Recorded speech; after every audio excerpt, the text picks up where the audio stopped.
perspective, and we're very glad that you chose to spend an evening with us discussing possibilities. A couple of, I don't know how many of you have been to our neighborhood chats. We have just 2 rules. Number 1, no subject is off limits. Everything is possible. You can say anything you want. The only other rule, if you will, is that we'd like the tone to remain respectful. Because if we can have a respectful dialogue, we can hear each other. And that's the purpose of this neighborhood chat. As I was thinking about the chat this evening, I came across a quote that for me speaks to the heart of the issue. And it reads, "No one can go back and make a brand new start. But we can start now and make a new ending. And now is the time to make a new ending to this issue." Last time when we addressed this intersection, mistakes were made on both sides of the roundabout, if you will. It is important to remember that there had been years of public meetings and community input which led to the roundabout being part of the downtown streetscape plan originally. That said, years passed and the public changed. And when it came time to implement that part of the plan, the roundabout was pursued against all options because we had the funding for it. We, the city, made some mistakes in the process. There's no doubt about that. One major problem was that clear channels of communication had not been established with our community. We weren't listening effectively. Many of you grew increasingly frustrated with that, and I understand that. We all understand that. There were also difficult challenges with the public's trust of the council at the time. That was a major, major problem. Many of you also felt that city staff, they weren't open to your ideas and your perspective and your input. You felt that you weren't part of the process. You felt shut out, not considered, and unheard. That's not good. On the other side of the issue, misinformation was mingled with fact to further a different agenda. More disturbingly, I recently learned that one of our businesses, one of our longtime businesses, was aggressively threatened if they didn't put money in against the lawsuit of the city. I ask, is this how we want to relate to each other? Do we want to sue and intimidate, threaten, misdirect, and argue? Is this what community means to us? I don't think it is. Once again, it's time to have a new ending on this issue. And we can, because it's a new day in Placerville. There's a new council, there's a new city administration, and there's a new attitude in Placerville. Maybe you've seen it. I also believe that we have come a long way in how we relate to each other. We can have honest dialogue. We can respectfully disagree on some issues. We can have our community's best interests at heart and find our common ground. We will never agree on everything, so let's not expect it. And that shouldn't stop us from working together. Let's suspend preconceived assumptions. Let's collaborate. Let's look at this issue with fresh eyes and deal honestly with each other. As a city, we pledge to do that. We will explore 4 options equally, with no agenda and no foregone conclusion. You have my word on that. We also ask that you do the same. We ask that you deal with facts rather than slanted misinformation. And it's time to put aside our divisive efforts that would destroy us and pull together as a community and move forward. There are some legitimate reasons why improvements to this area should be made. City staff and I have been meeting all week with the individual businesses around this intersection. And I have said this over and over again this last week. I, for one, don't care whether we put in a roundabout, an all-way stop, or a stoplight. And if there is not community support for a roundabout, I will not vote for it. The reality is, the bridge is completely obsolete. It is a hazard in the middle of our town. The low area by the creek is a haven for bad behavior and it's not going to get any better. And getting in and out of the Ivy House parking lot is incredibly difficult. When we focus solely on no roundabout, we keep the focus on what we don't want. This stops us from thinking creatively and exploring what we do want. We stop seeing possibilities. We have an opportunity to fix these problems. And it just makes sense that in the process of doing so, we can add to the character and the functionality of this part of our town. We have the opportunity to make this area an improved asset rather than live with a problem. The question is, how do you want to do it? And that's the discussion tonight. What might we be able to create that enhances and improves our community? So thank you for being here. Thank you for your creative ideas and fresh perspective. You know, we are all passionate about the city. That's something we can agree on. That's something we can build on. And with that, we can get somewhere. So let's chat. We look forward to a lively discussion tonight. With that, I'll turn it over to our city manager, Cleve Morris, who will explain where we are in this process and see where we want to go as we move forward. So thanks for being here.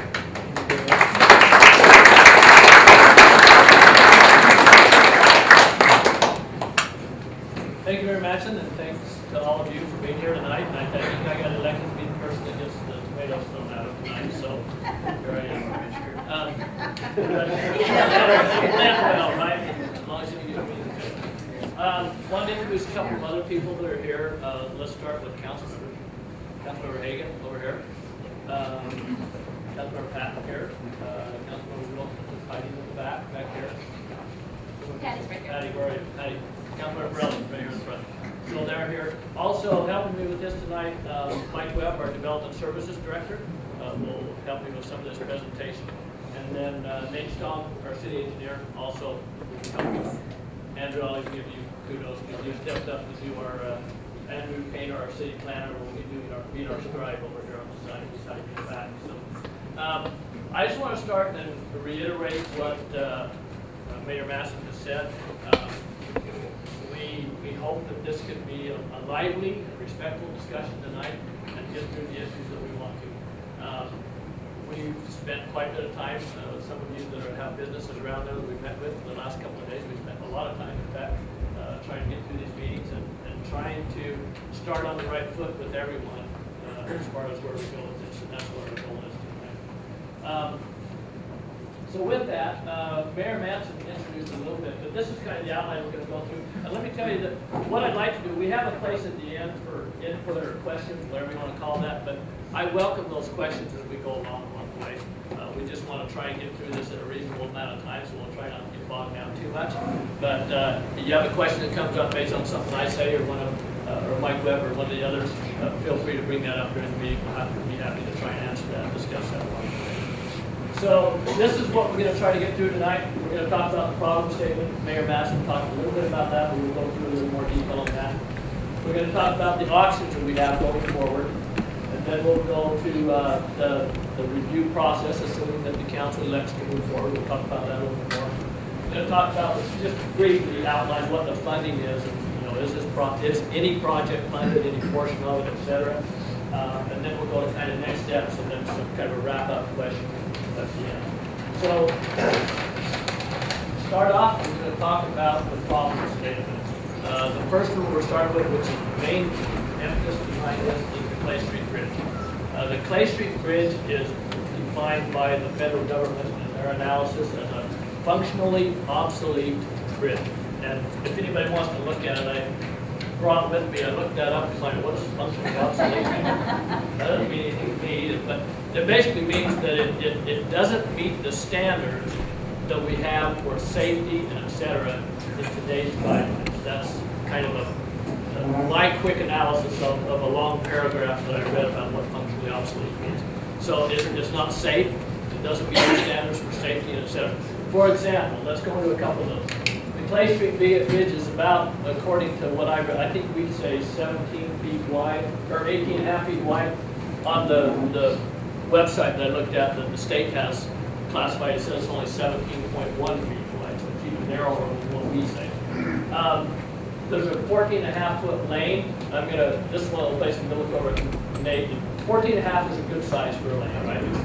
But that's good for one lane. If you had 2 lanes, preferably you would have 28 feet, about 4 foot. You can go down to 24. You guys go down to 12-foot width lanes.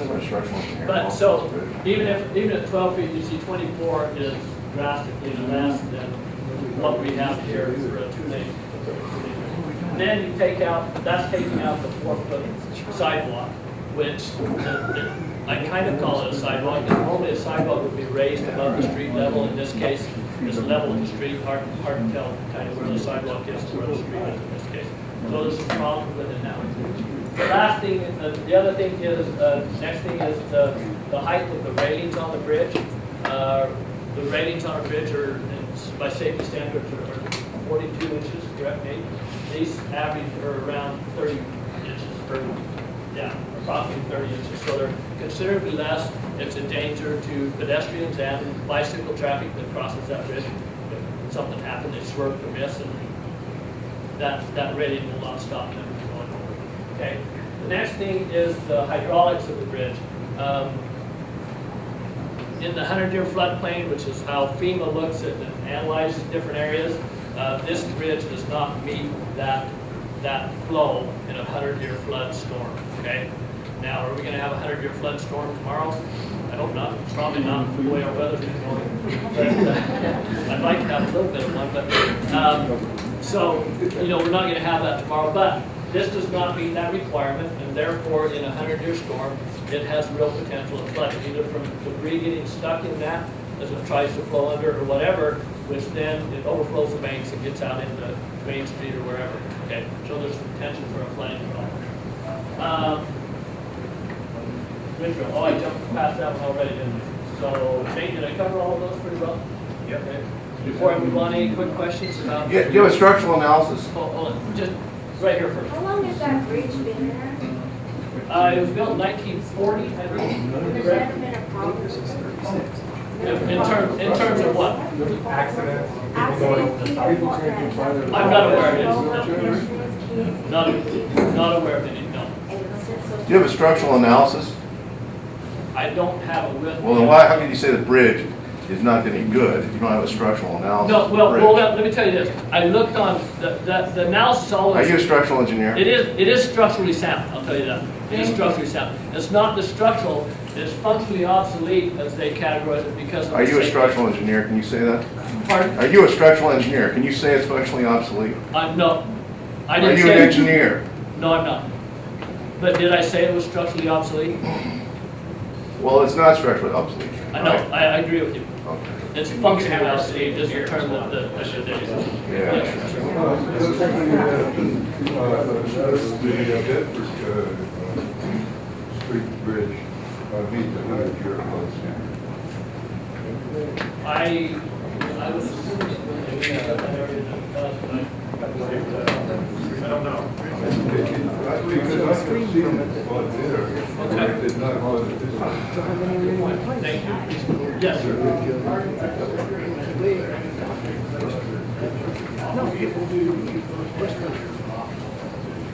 Can't hear the question. He asked if we're obligated to meet those state and federal standards. No, we're not, but there are safety standards that we try to follow. And if we replace a bridge, obviously, we want to try and meet those safety standards, or, you know, standards of. No, absolutely not. No. Let me go back here first. No, you do. Yes. How much would it cost to put proper railings on that bridge? Just to do the ratings, just to raise the the ratings. railings. I don't know that we've looked at that particular one, but just the ratings. We don't. I don't have that estimate right now. Yes. Oh wait, I was here first. Yeah. Have there been a lot of accidents on that bridge? Not that I'm aware of. I might mention it. I practiced law downtown for 45 years and parked in the vicinity and walked, we went home for lunch. I've never seen an accident there in 5,000 business. Okay, thank you. Thank you. Yeah. Yes. How did this small town, city street bridge come to the attention of the federal government? I can answer that. Caltrans performs bridge inspections on all the bridges in the statewide inventory that are longer than 20 feet in span length. So this bridge is that great. What happened to the new bridge they built in San Francisco? I have a completely different question, and until I get an answer, I'm having trouble paying any attention at all to what's happening here. Sure. And my question goes back to Mayor Matson's welcome this evening, when she said that somebody said that her information is that in respect of the lawsuit for the roundabout that was instituted a couple of years ago, that somebody was pressured to putting money into that fund. I would be surprised if that was true, and as far as I'm concerned, that statement has tainted the flavor of this meeting. I will not say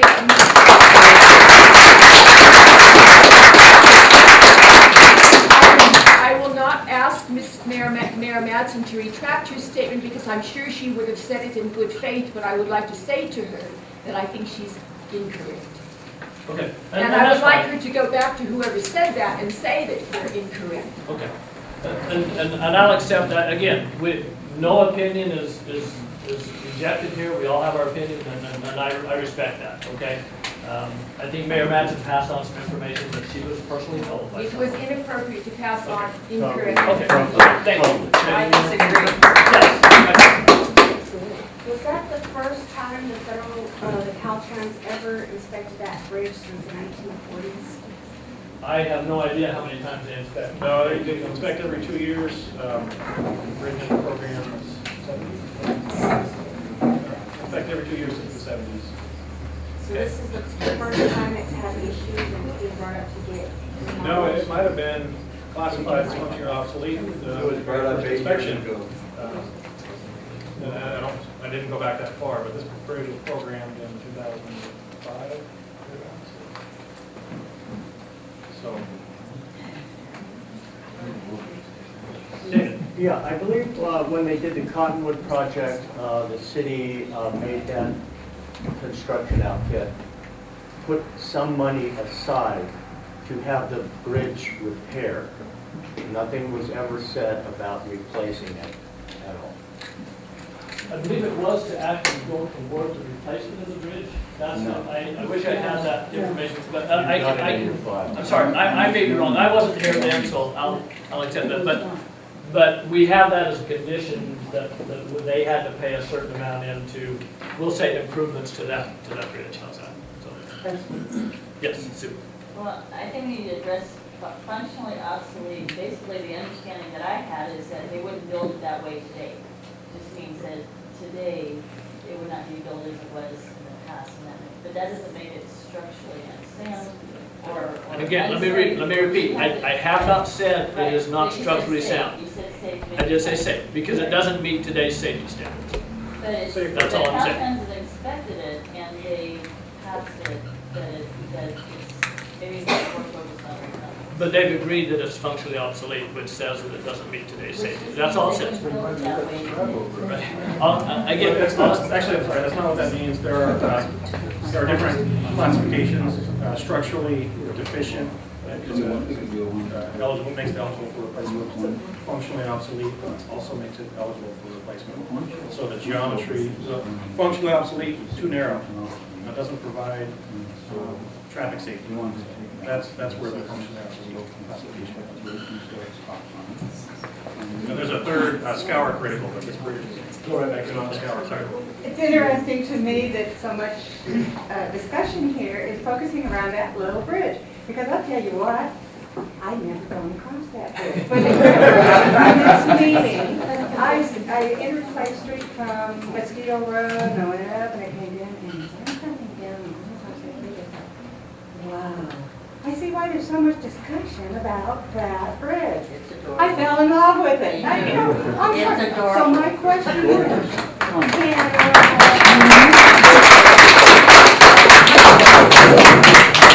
my question is, can we talk or effect dealing with what we perceive, somebody perceives to be a problem at that intersection without messing with the bridge? Or they have to be together? Not necessarily, but that was a starting point, and we'll get into that. as we Okay, go through because I was this. saying if we want to Yes, move the on. reason why, and I think it's important to realize that the bridge was the first project. The bridge was identified as much obsolete. We sought funding Well- to secure the transportation funding.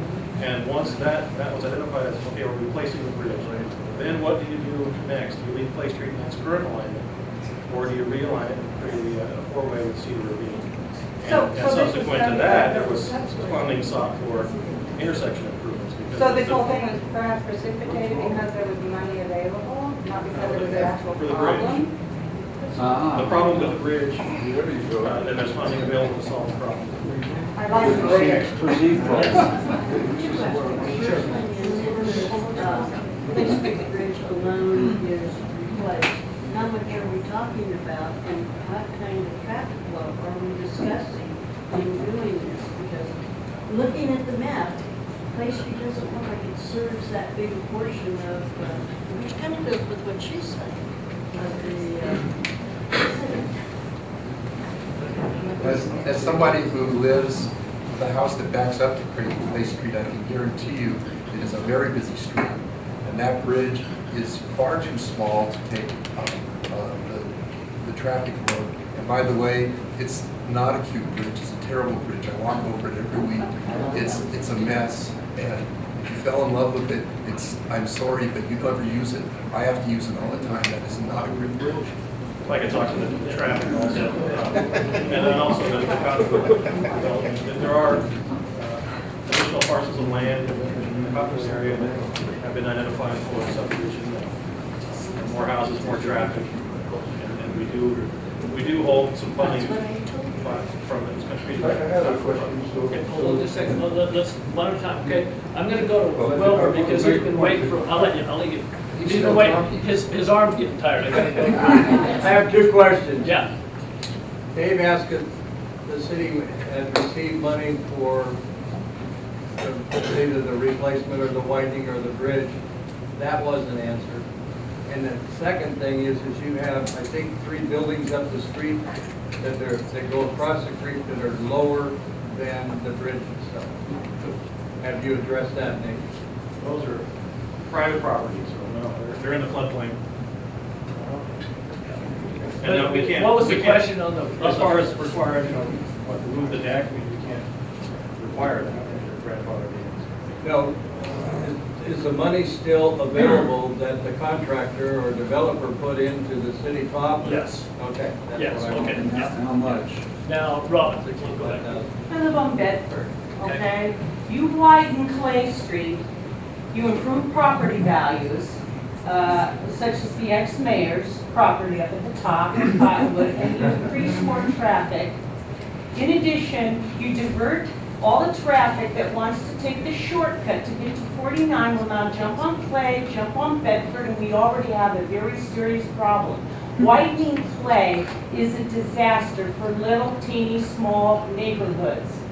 And I don't think that the bridge is really the issue. It's getting free money to do a roundabout, to open up for development, increase property value. I live on a culvert that flooded my property during '06 flooding. Massive fire, police, city were everywhere. I said, I need some help. I was told to strap myself to a tree to clean out the culvert, which was too small, okay? Because we've got mobile homes flooding. There was no trucks, nothing by Clay Street. Clay Street wasn't a problem during the '06 floods, okay? And it was pretty high, it ruined my property. It went very high on my property.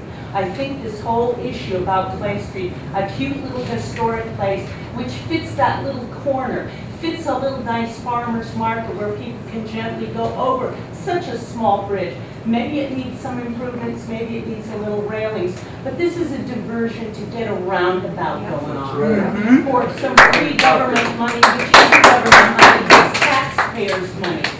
And just so you know, I am opposed to having a widening on account of, there's been no city help with Bedford and the Apple Hill traffic trying to use a shortcut to go onto Clay, through Bedford, and then onto 49 is disastrous for us. With zooming cars that Bedford was never designed to hold. Thank you. Well, just my point, you mentioned the parcels above, and I think that's what we're really talking about.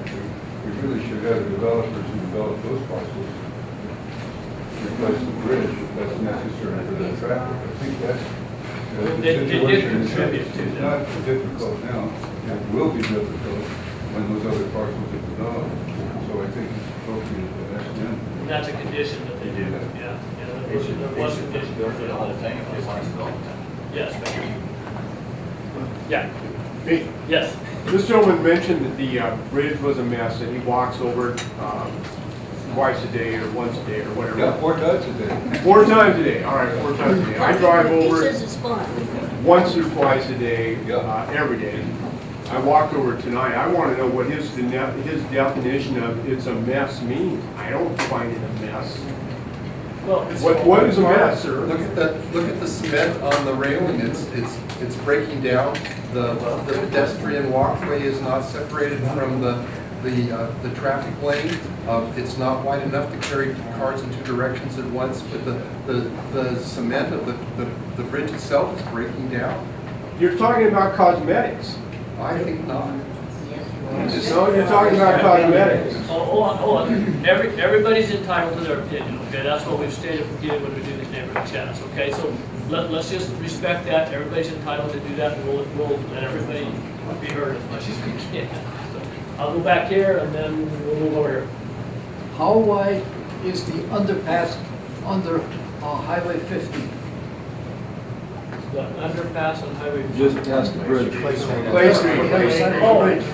Okay. You know how wide that is? Well, there's 2 12-foot lanes, and there's a sidewalk on one side, I guess 30 feet, 32 feet. Yeah. Sidewalk on one side. Only on one side. 36 foot. About 36 feet, then, they're saying. Okay, let's move over here then, now we're right here, right in front. Then we'll get you down. Nice and loud. All right, I live on Elm Avenue off of Locust. Has anyone examined the Locust Street Bridge, which I believe was built around the same time, is approximately the same width, does not have pedestrian crossings, is downstream from where the buildings are lower into the stream bed. It seems to me that if the principal concern was the safety of the bridge, you would be paying as much attention to that bridge as you are to the Clay Street Bridge. So what I'm thinking is the proximity of the Clay Street Bridge to a much larger neighborhood and one that can be potentially developed is far more significant than the actual safety of the bridge. I just drove over the Clay Street Bridge on my way to this meeting, went around, came off of Mosquito.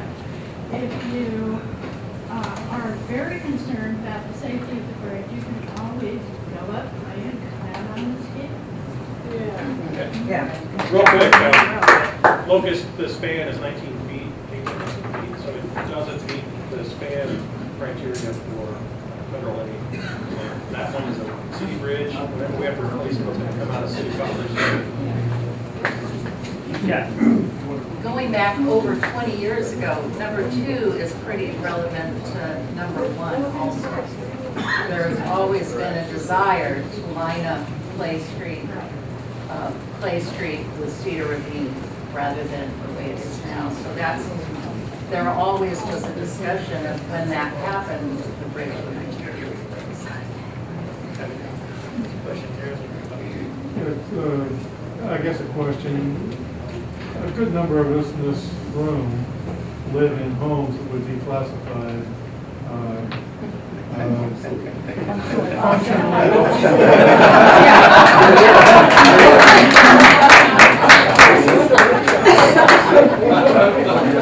we make a conscious decision to direct our resources to things that are the most important. And I'm guessing that the city's thinking is the same, that this somehow rises to a level that's above all the other things that are functionally obsolescent that this money could be spent on? Well, let me tell you this. This money you're talking about is about 2.45 million. This is the only thing that this money could be spent on, is that bridge. Okay, it can't be spent anywhere else. So we're not setting something else. And I'll admit, you know, one of the reasons we're looking at the bridge is because the money is available. I'm not going to deny that. But it's because the government the state government came out and said, this is a functionally obsolete bridge. We have a program, the federal government has a program right now that puts the money there to replace that. That may not be here 3 or 4 years from now. It may not be here 10 years. Who knows? With the federal government, it may not be here tomorrow. So. Can we see some of the other alternatives that would encompass the bridge and the... Yeah, we'll get to that. I was trying to get through these questions. David, and then back to... Actually, he just asked the same question. Okay. Okay. What was just said was, you know, why are we doing this bridge? And really, I think in the past, there was a bad decision made because it went with the streetscape or whatever, but obviously, I don't think anybody here would be having any problem with replacing the Placerville Drive Bridge. That is obsolete. Yeah.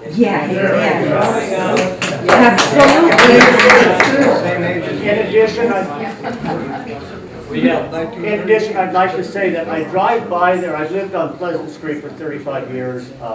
I've been by this whole roundabout issue and Clay Street many times. In 35 years, I've had to pull over no more than 5 times to let somebody go by on that bridge. Thank you. Let me just mention quickly, we have 4 bridges in the works right now. Placerville Drive Bridge is one, we just mentioned. Blair's Lane Bridge, Clay Street Bridge, and... Including Placerville Drive overcrossing as a part of Western Placerville. Yeah. So anybody else, you've had your hand up for a long time, yes. I'd like to throw something out there. It may inform, you just mentioned all the other bridges, it may inform the process of those better than this particular one. Frequently, when bridges need replacement due to such things as traffic concerns and safety, and where there's a historic bridge, and I have to confess I'm not that familiar with this one. Sure. But frequently, what is done is a replacement which is built for cars, and the older one is preserved. And there are often historic preservation funds that run capture. But it seems to me that the crux of the matter, and hearing people that probably some of them live in this neighborhood, what needs to be decided is what we're doing as a city in that neighborhood. Is it pedestrian oriented, neighborhood oriented, or automobile oriented? And I think that's the balance that can come out of meetings like this. So I hand right back here. Yeah, my name's Mark Hegarty. I live on Norman Street, just up the street from here. I've lived there for 13 years. I have 25 tenants in the neighborhood, and for 13 years, I've been going through this intersection 30 times a week. I've never once seen a traffic incident. In fact, most of the time, I remark how courteous people are. I live in Placerville for that cute little bridge. I live in Placerville for that farmer's market. I love everything about it. I love C&H. I love all these local businesses. As far as I'm concerned,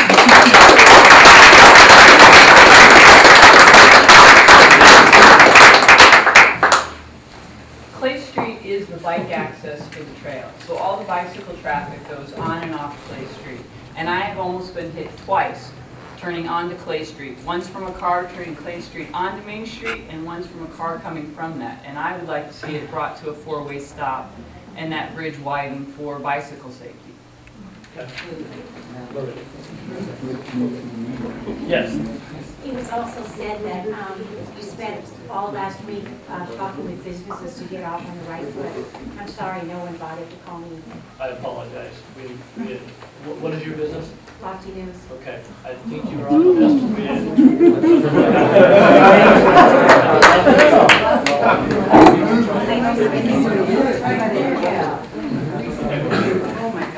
One thing I want to state, because it's been mentioned a couple of times tonight, farmers market. I want to make it clear, At no time has there ever been any discussion about eliminating the farmer's market in this process. If you Never. realign the bridge, you're going to do it. That is true. I was part of that process 2 years ago. We were not going to eliminate the farmer's market. We had discussions. We might have had to relocate it. But that's where people want to go to. Can I answer that, please? Yeah. Okay. I just want to say, they were the first people we met with last week. And all of the options that when we get to tonight that we will be looking at, absolutely all of them include that the farmer's market will stay at the section of Clay Street and Cedar Ravine. It will stay in the Ivy House parking lot in absolutely all of the scenarios we're talking about. And we met with the Colwells like first. They are very much looking forward to working through this process. However we decide to go as a community, they are staying in the Ivy House parking lot and along the trail in all of our scenarios. So I just want to be very clear about that. So I'm going to go to Marion, and then if I could, please, I'd like to move on and go through this. I think some of your questions will be answered. I know people want to get to what I talked about, the options in here, and see those. So I'd like to do that, so if I can. I do have a question. Well, we haven't talked at all about the problem at the Clay and Main intersection. We're going to get to what the problems are there. Just for introduction purposes, I live up at the end of Benson, if you're familiar with the neighborhood. It's about 1/3 of a mile probably from the bridge, so I do use the bridge. Probably, it's embarrassing to admit, 6 to 8 times a day, either on foot or most likely in car. So I have a great deal of familiarity with that particular pathway.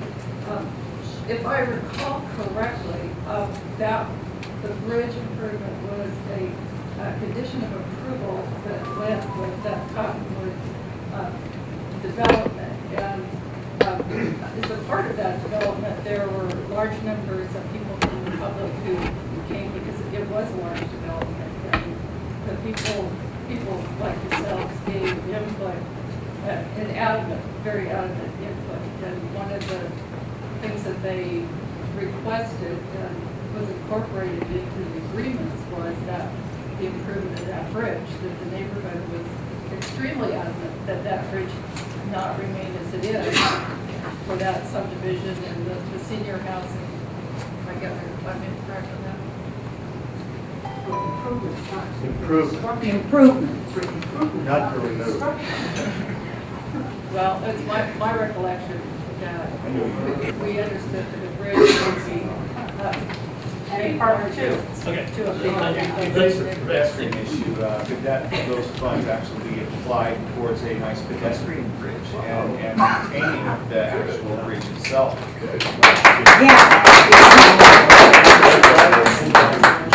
You know, $2.3 million could really build a beautiful. Let me try to answer that.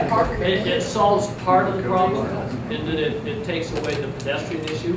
It doesn't take away the two lane issue. Yeah, but So, you retain that kind of kitsch sort of coolness that bridge kind of brings to our town. Right, I understand. So, Can I ask there's two questions, so don't wait for you. How wide is this bridge gonna be to the new bridge? Is it like 42 feet or what is the width that you're talking about? Do you have that? 2 12-foot lanes, 2 5-foot lanes, 6 foot sidewalk on one side, the other side. Multi-mode. People are interested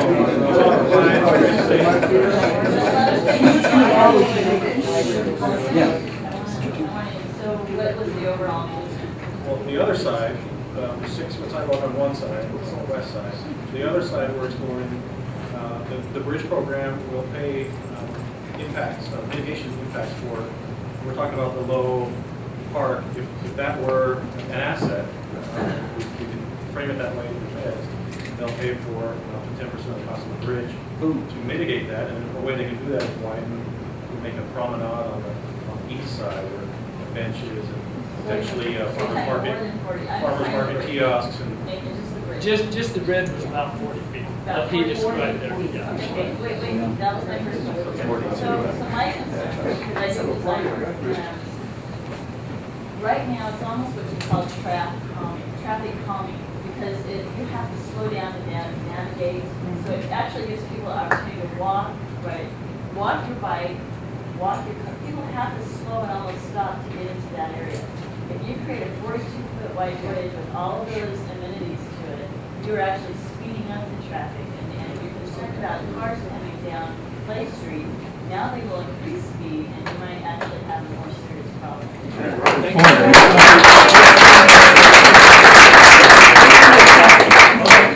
One last one, he said. All right. And I totally agree with that. I call it a choke point. It kind of slows it down so you don't have a lot of speed going on. But I would like, while we're on the bridge, is that the bridge itself isn't that pretty right now, but if you added river rock, which we already have a wall on there with river rock, you could dress it up and make it quite attractive. We could add an additional bike lane and sidewalk next to it. You could put some some type of piping up against it. It could be a covered bridge.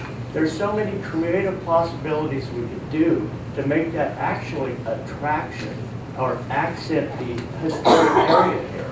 So I think that's really important, and I think that the generations after us would appreciate if we did something like that rather than just do something that the federal government tells us to do. And I think it would also bring a lot of business to the businesses there and create a great atmosphere. Thank you. We're going to try to go one more and then move on to some of this. I have an actual bridge question. Okay. As I recall, the last time this came up, it was in the offing to replace that bridge with a precast concrete bridge imported from China. I may be remembering incorrectly. You're correct. Yes, but is that the case? We haven't determined exactly. But that's an option. A precast bridge is an option. I don't remember it was coming from China. It did. It was discussed. Pretty ridiculous, and very expensive to get here. And we also require there are protectionist measures for steel, so Buy America requirements for federal contracts. And steel would not want that. This is a historical town, and the deteriorating concrete on the bridge and the ambiance of it, that adds to our town. And it's like the lady said up front, it's a choke point, it slows people down. If you're cautious and you're riding a bike and you're making eye contact with the person coming on, they're not talking on a cell phone or something, there shouldn't be a problem with safety at that bridge. But that is part of our town and our heritage, and that's why people come up. You know, if everything's brand new and precast, so to speak, it's going to be, oh, come to the brand new town, it's historical.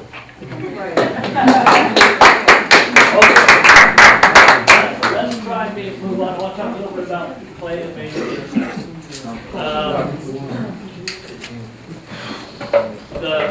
And I'm just going to state this briefly. The relationship or the closeness between Clay Street and Cedar Ravine creates a conflict in trying to turn left out of there. Sometimes it's fine, but there are many times when the peak traffic times in Placerville, when it's difficult, especially to make a left turn out of the intersection. Clay Street onto Main Street. So that's one of the reasons to look at that. If you want to take, and I hesitate to do this, but I will anyway, the technical, the engineering standard for that says that in the AM, that intersection is rated at level C, which is okay, that's good. Level C is good. And the PM is rated at F, which is the worst you can get. So, which intersection is that? Clay Street and Main. Clay and Main, yeah. And we'll talk a little later when we talk about Cedar Ravine. That's Clay and Main. Thank you. So that's why we're looking at that intersection, and at least considering looking at, should it be realigned with Cedar Ravine? Does that make a better intersection there? Make it safer. So I'll open that one up, and you were first. And how many parking spots does that eliminate? To take that in, I believe the number was about 23 that eliminates. And then the alternative parking would be a quarter mile away? By Stansel? Well, it depends on how we do it, but that's one of the lots we looked at by Stansel. Yeah, but how much would you gain from the old Clay Street when you took the rock wall out? So you're Well, I think it's somewhere around 20 is the net, Wilbur, that you lose after you. Net loss. Because, yeah, because you will be able to add some because of the old Clay Street. How many will you be able to add when you go out where the marijuana patch is? That's also a plus for that area, but add some.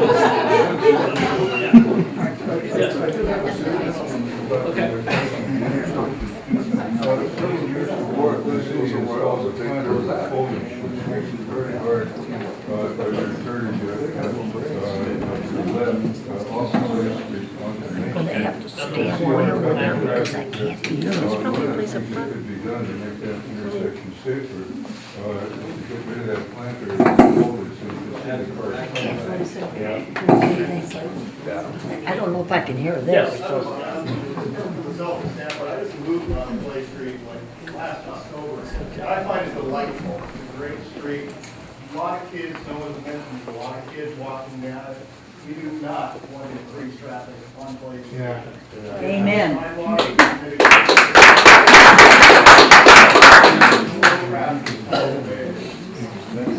Now, you never did answer how many spaces you would be able to add back by taking away 20 plus of them. Because if you take away 20 plus parking spaces over there, you're also knocking out however many farmers market people are using those 21 spaces. Sure, I understand. Just to kind of answer that, if we did do the parking lot you referred to that's back on Locust, kind of the corner of Locust on the trail, that added more than the 20 that we were doing. Quarter mile away. Yeah. Okay, let me talk briefly about the discussion that we had with the Crandall. Caldwell, excuse me, Jim. I remember Jim, I lost the last name. What we're looking at is being able to put the farmer's market actually on the trail on the other side of the creek. They were very excited about that. It opens up the parking, which now is a problem for the farmer's market. It opens up the parking in that area. And there's enough room back there to have the trail and have room for the booths actually alongside the trail. And there's plenty of room for that. We looked at option of being able to add, as we do redo the trail, as we do this project, being able to provide water, electricity, etc. for them. And they actually thought that that was a very good option. We also looked at the possibility of adding an additional pedestrian bridge, not near this bridge, but actually back at the other side of the Ivy parking lot near the Bill Ivy building, Ivy House, so that it kind of creates good pedestrian circulation back onto the trail area where the farmer's market would be. We talked about maybe closing down Clay Street during the farmer's market only.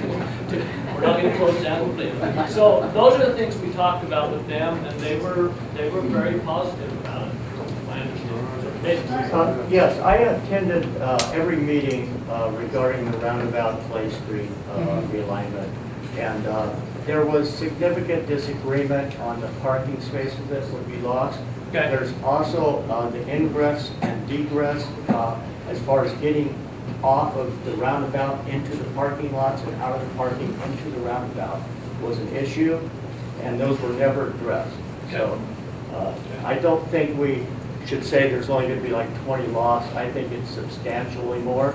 Okay. And in addition, the farmer's market, from what I have heard, there's health and safety issues with being on the trail. People bring dogs on the trail. And there are some issues that we discussed that with them. There's more issues, but it's the same thing with and they've admitted there's dogs that walk through the farmer's market now. That's besides the point. Yeah. It's a legal issue and it's not been addressed. Right. Just one thing I know about dogs. I am required to let dogs into my restaurants. There's no law about dogs and what have you. Dogs can go into any restaurant as long as, no, not just service dogs, all dogs.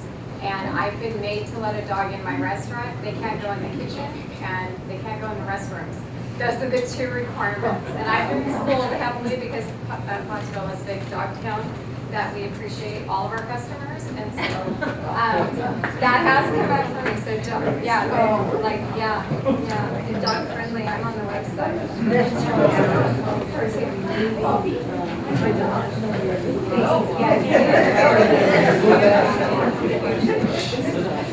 We've got another comment over here. State that one more time. The pedestrian crosswalk is going to go further east a few feet, and then the one that's on the main street, that's the eastward one, would be going also a few feet west, I believe. So the pedestrians are going to be crossing at the two that they do now, and I will tell you that I live on Cedar Ravine. I make my left-hand turn to go onto Main Street, and I stop for pedestrian Cosmic Cafe. By the way, going east, they take their light in their hands. You can watch them, but they don't even pay attention or whatever. Then we stop for Sweetie Pies. Then we stop for Tortilla Flats. Then we stop for the town hall area. And you're going to be spending all this money and to do what? What is the hazard that they've got? And as far as the Clay Street and Cedar Ravine, to me, that's part of our historical feature. Those streets were made by the topographical and businesses and homes that were built when they first came here. And the people that come here for historical reasons, they should see the differences. This isn't downtown Sacramento, planned out by Sutton. This is Placerville. And I just find the whole thing.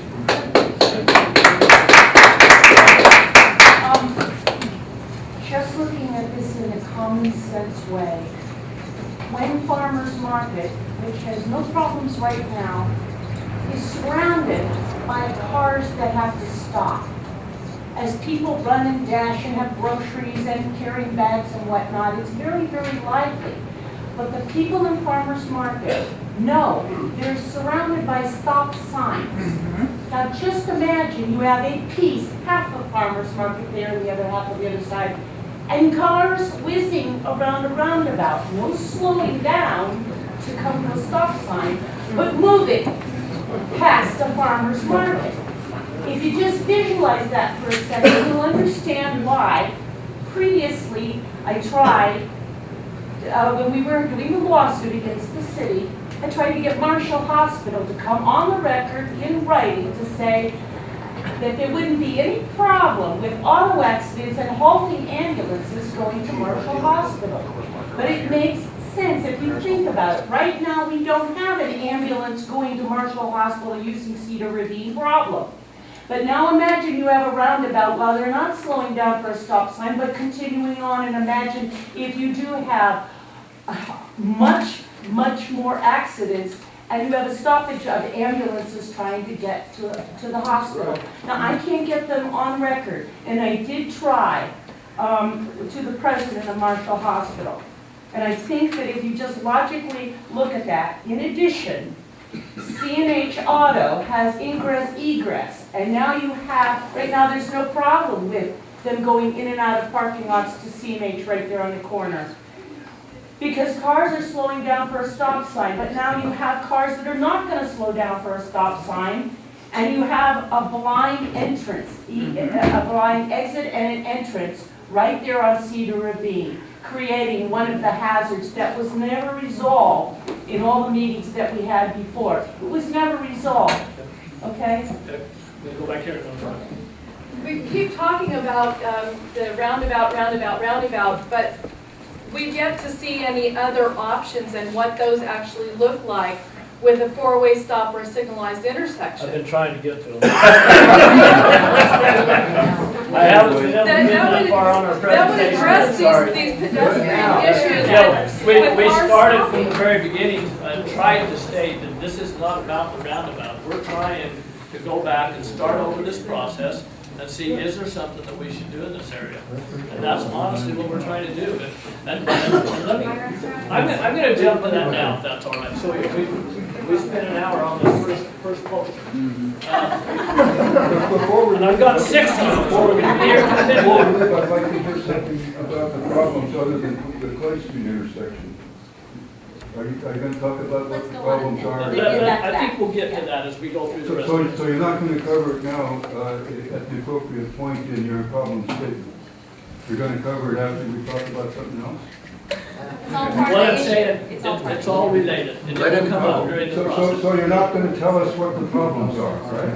What, I just have to go through that. Okay? I've got a lot of people pushing me to look at these other issues, so I'd like to, for the sake of time, I'd like to. Please hold that. Let's get through these items. We did set aside time at the end for questions and comments.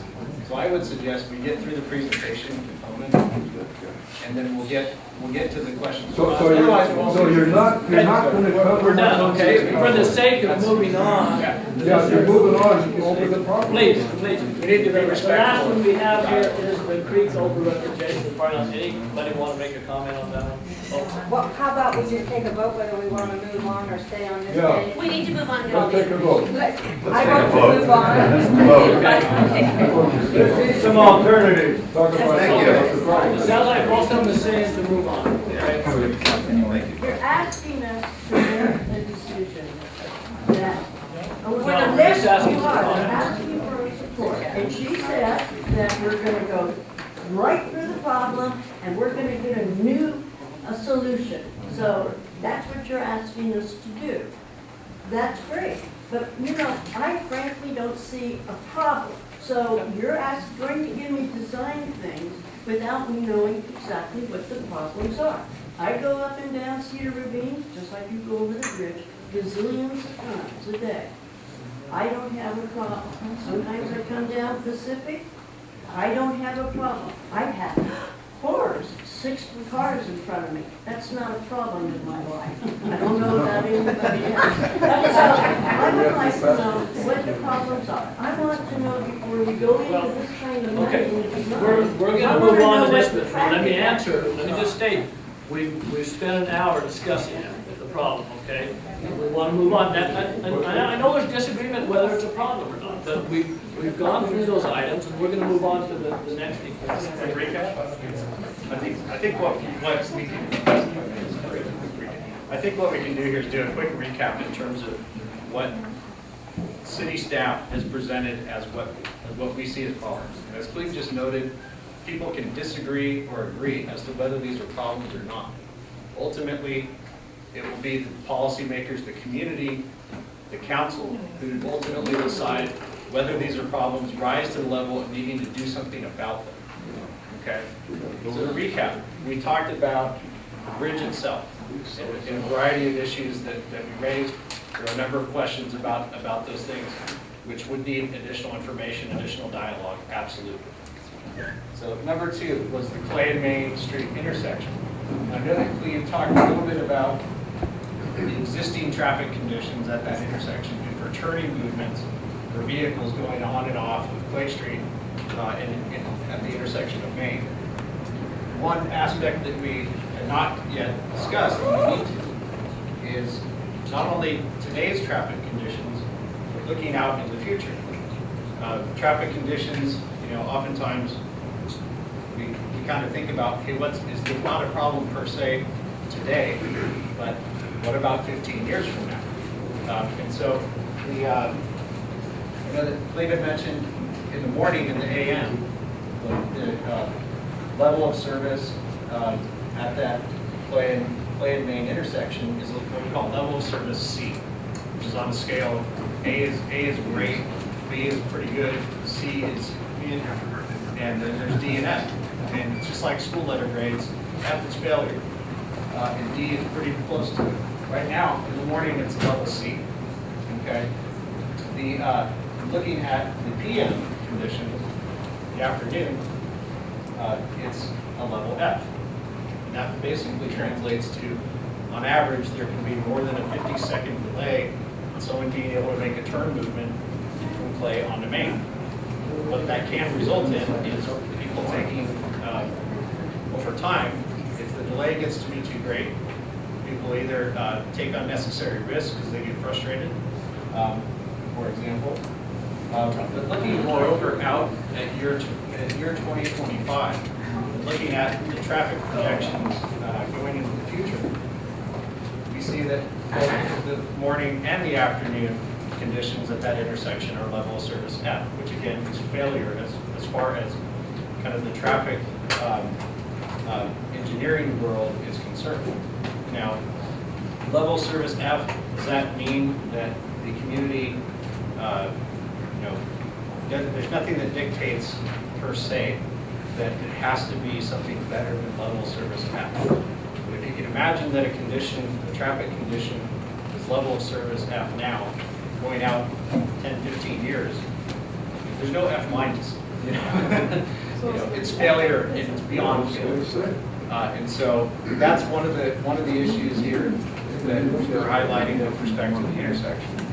And then the creek overlook, I think everyone's pretty familiar with that kind of lower area adjacent to the creek on the south side of the creek, just adjacent to the parking lot that kind of ramps down. Very out of sight, out of mind. I see a lot of nodding heads kind of. There's undoubtedly some undesirable activity going on in those areas. It's a tough area to control, to monitor, and that's an area that we can potentially look at addressing. But we That's created an that. overview. We'll get to questions and comments in a moment. But that's just a recap, kind of an overview of what staff has identified as the key issues that we may, as a community, wish to address. So we can then, I think, at that point, get into what are the options and how would we go about.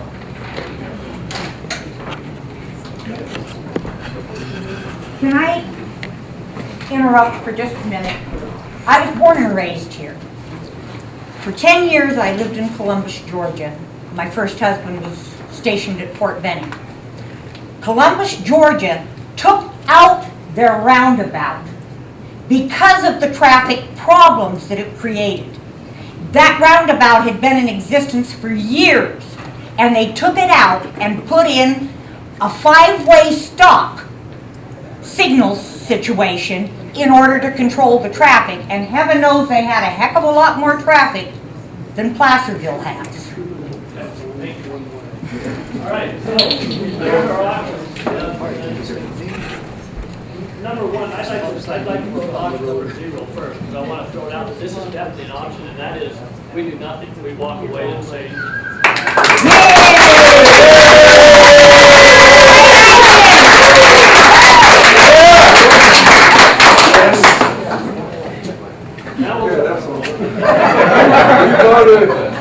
Number one is the existing alignment, but we would replace the bridge. Okay, so we would widen Clay Street, replace the bridge. That's what number one refers to. Okay, I'm not going to get into details about how everything would work. I'm just explaining what these are. Okay. Number 2 would be to realign Clay Street with Cedar Ravine, and then we have these various intersection options. There could be a 4-way stop, there could be a 4-way signal, or there could be a 4-lane roundabout. Okay, those are the options that we have that we're considering. Now I'm open to, if you see another option other than those, I want to say 5, I think, that I presented, including option 0. We'd like to know that too. But yeah. I think a lot of us have pointed out other options at prior meetings, but right now I can just a couple sentences say it, is that we leave the bridge as it is and do improvements for bicycle pedestrians, put a higher railing so the one's going to fall off, which has never happened. And we improve the left-hand turn. And that's all we need to do, and it's slam dunk. Are you saying the left-hand at Clay Street coming out? Improve that somehow to make a left. That's the only real issue. But now, I've said this for years, and it's not on the paper. Why not? Well, I can't explain. I wasn't here for years, okay? But we are. It should be on there. Okay, I'm happy to put it on there. Okay, we're taking notes, and we will make sure that's added to the list. Okay, Sue. The little park that's there alongside of the Ivy House parking lot is something we did as the city of Placerville because the retaining wall fell down in the creek. And so we said, well, wouldn't it be nice if we had a little a little park right there. And so we created that ourselves. So now we're calling it a problem.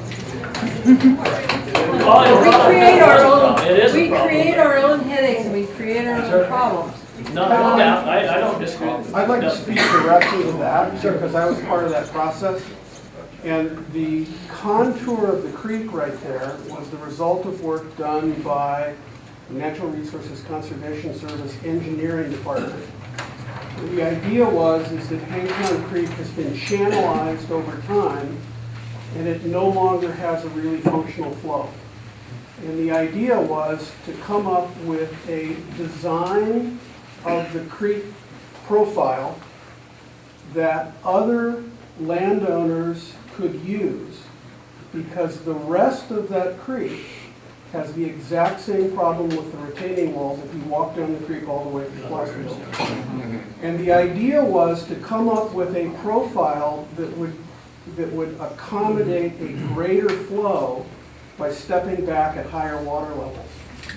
That issue is not going to go away by restoring that to a narrow channel. And in fact, the problem still exists for all of the buildings that back onto Hangtown Creek. If they go look at their retaining walls, there's a potential problem. That profile, at the time that we did that, was intended to be a template that the regulatory process could be achieved in advance.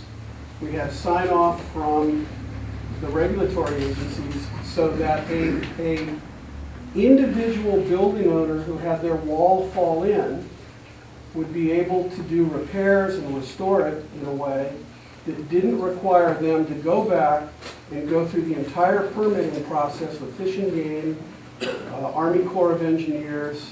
I don't think Bureau of Reclamation is involved.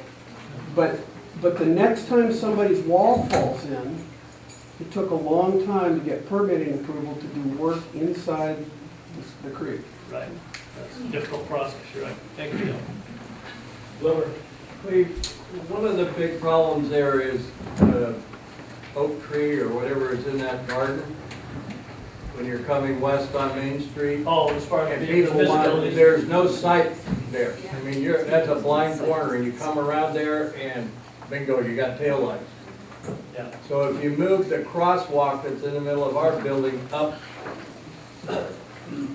towards the intersection there farther. You're talking about this one, move this one this way, is that what you're saying? Yeah, because that's a dangerous spot in the middle of the building. That would make people coming down Cedar Ravine think twice about doing a California stop there, which several of them do every day. And you would have, if you took that tree out, and so you had a sight through there and put a left turn lane, you would relieve a lot of problems. And that's real cheap compared to what you're talking about.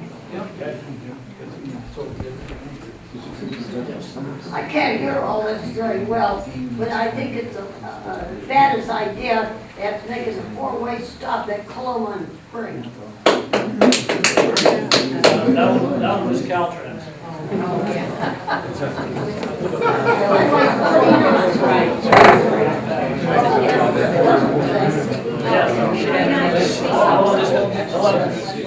Why not just make Clay Street a right turn only? That's one of the things we looked at, that may be one option. Or make it one way. We could make it one way. I don't know if people have done that.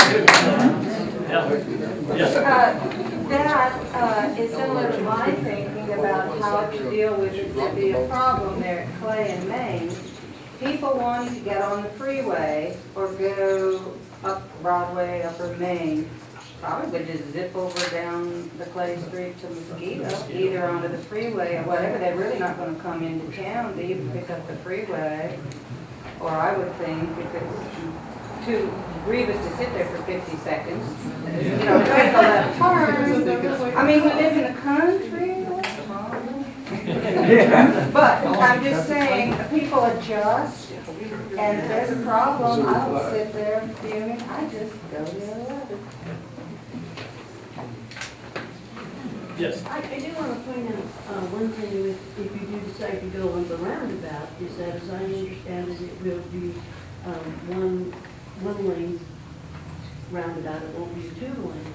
And we're gonna have to train people that, when the ambulances and the fire trucks come, that they have to keep going, they can't get out of their way so that they can make it to a hospital. That's a problem that Davis has.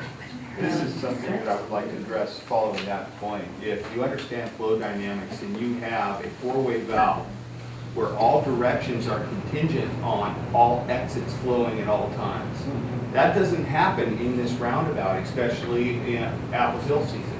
It backs up all the way to Broadway. So it will actually stop all flow in all directions during those times, creating a life safety issue for our town. So that mathematically or flow, it can't do it because of the Bedford backup. You know, I thought that the roundabout was DOA, be that as it may. When we talk about these contention issues, I think is what the gentleman was describing here. You know, if you really want to give emergency traffic primacy to an intersection, the way to do that is to install traffic lights that are controlled by the emergency vehicles. Four-way stop and traffic lights will always allow those corridors open, at least the directions that, you know, aren't backed up. Traffic light program to respond to that signal from the emergency vehicle is different than a Mockman boulevard stop. Right. It has no intelligence. The lights can be aligned to give privacy to the emergency.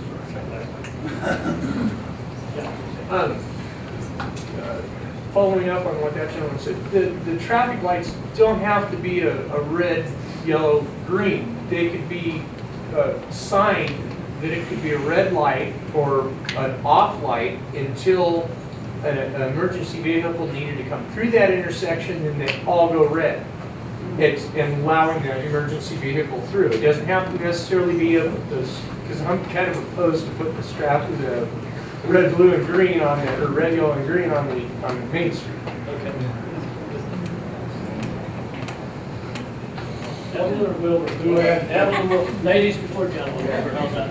I'm not sure how we're not implicitly talking about a roundabout, because if you look at the El Dorado County Transportation Commission project update dated February of this year, it talks about the Clay Street, the Cedar Ravine realignment in conjunction with the bridge. And I'm sure that, you know, I'm not the only one who's read this, so I'm not sure how the city cannot, in the end, be talking about a roundabout, because the Transportation Commission is. One of the options. To address that, the Elmore County Transportation Commission governs flow of certain dollars, California Transportation Commission dollars, CMAQ, RSTP. They don't look at bridge funding. So they don't see it as a bridge project, they see it as the intersections project.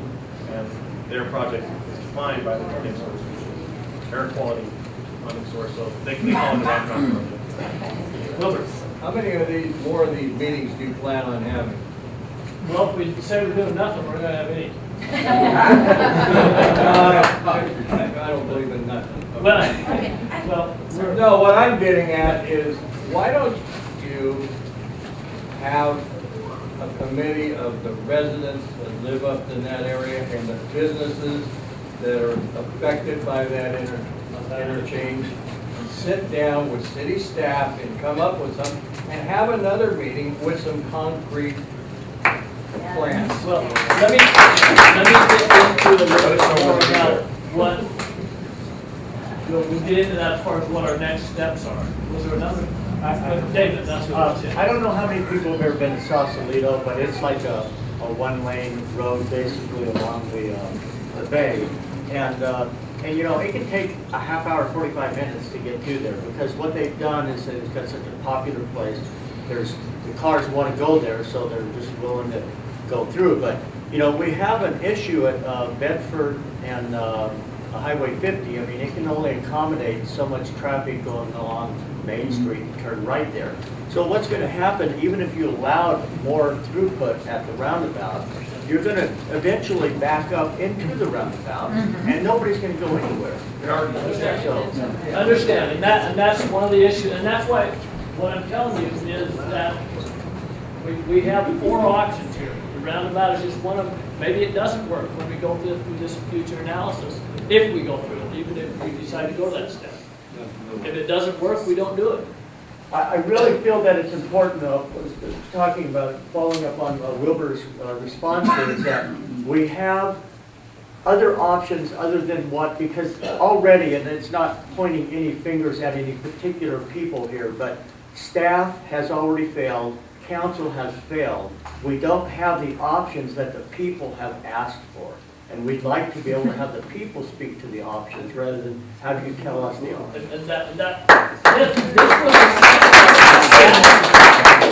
We're listening to them, okay? We want all the options, and we'll talk more about as we get into this further.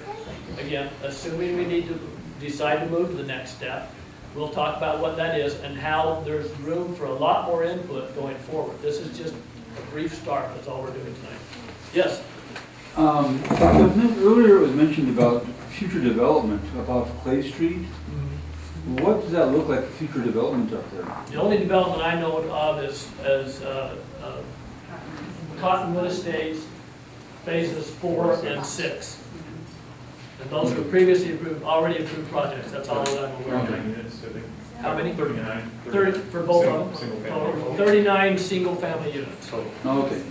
So there's also the connection to condition to connect to Rodman Court, so it provides additional connectivity in the street network, maybe more folks on Harvey Hill. Will that connect into Pleasant Street, Nate?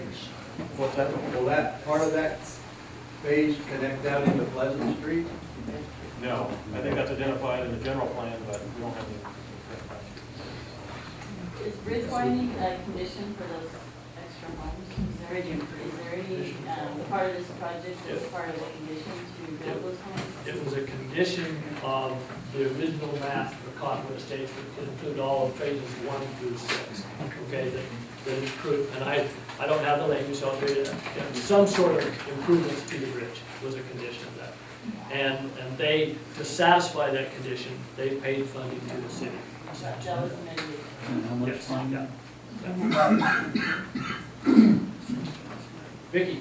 Is there still plans for a propane plant up there? Tank farm. A what? Tank farm. Propane Currently plant. a propane tank farm in Cottonwood. It's been proposed by the developers of 4 and 6 to relocate the tank farm and create another parcel. So that there are discussions about relocating the tank farm. So there's one that exists now, the discussion is to relocate it. Okay, thank you. Okay? So we go to the next step? Okay. All right, I think. Well, thank you, Mike. I'm going to go to your part now. I can do, well, I'll let you do that first. Okay. I'm going to turn it over to Mike Webb to go through kind of the review process. And again, he'll talk about, this is assuming that we decide to move forward with something. Okay, so he'll talk about our options and how we'll go forward. Right, thank you. So, talk a little bit about the review process, and that's really what one of the key factors that we wanted to talk with folks about tonight is to lay out a process that would allow for dialogue to occur in the community about what are the options.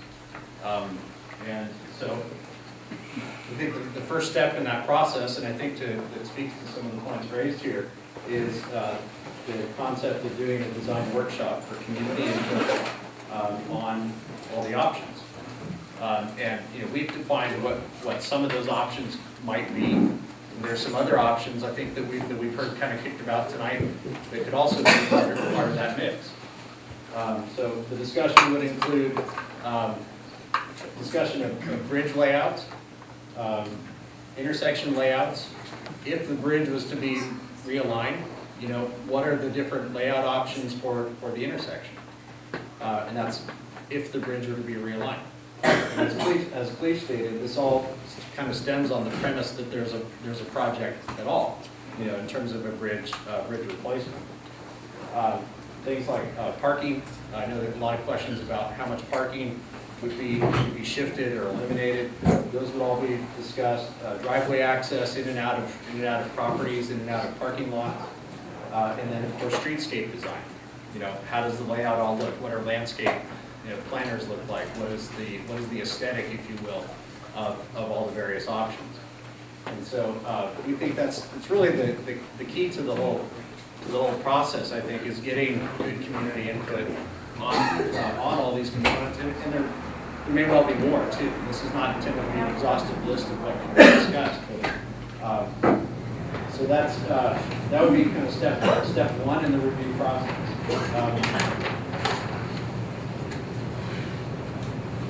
So continuing on, again, if there's to be a bridge replacement project, then it will require the preparation of an environmental impact report, or an EIR.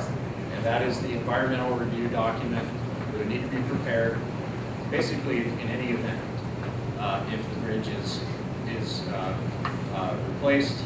Certainly if it's replaced and realigned, and certainly any kind of new intersection alternatives would all need to be captured in an environmental impact report.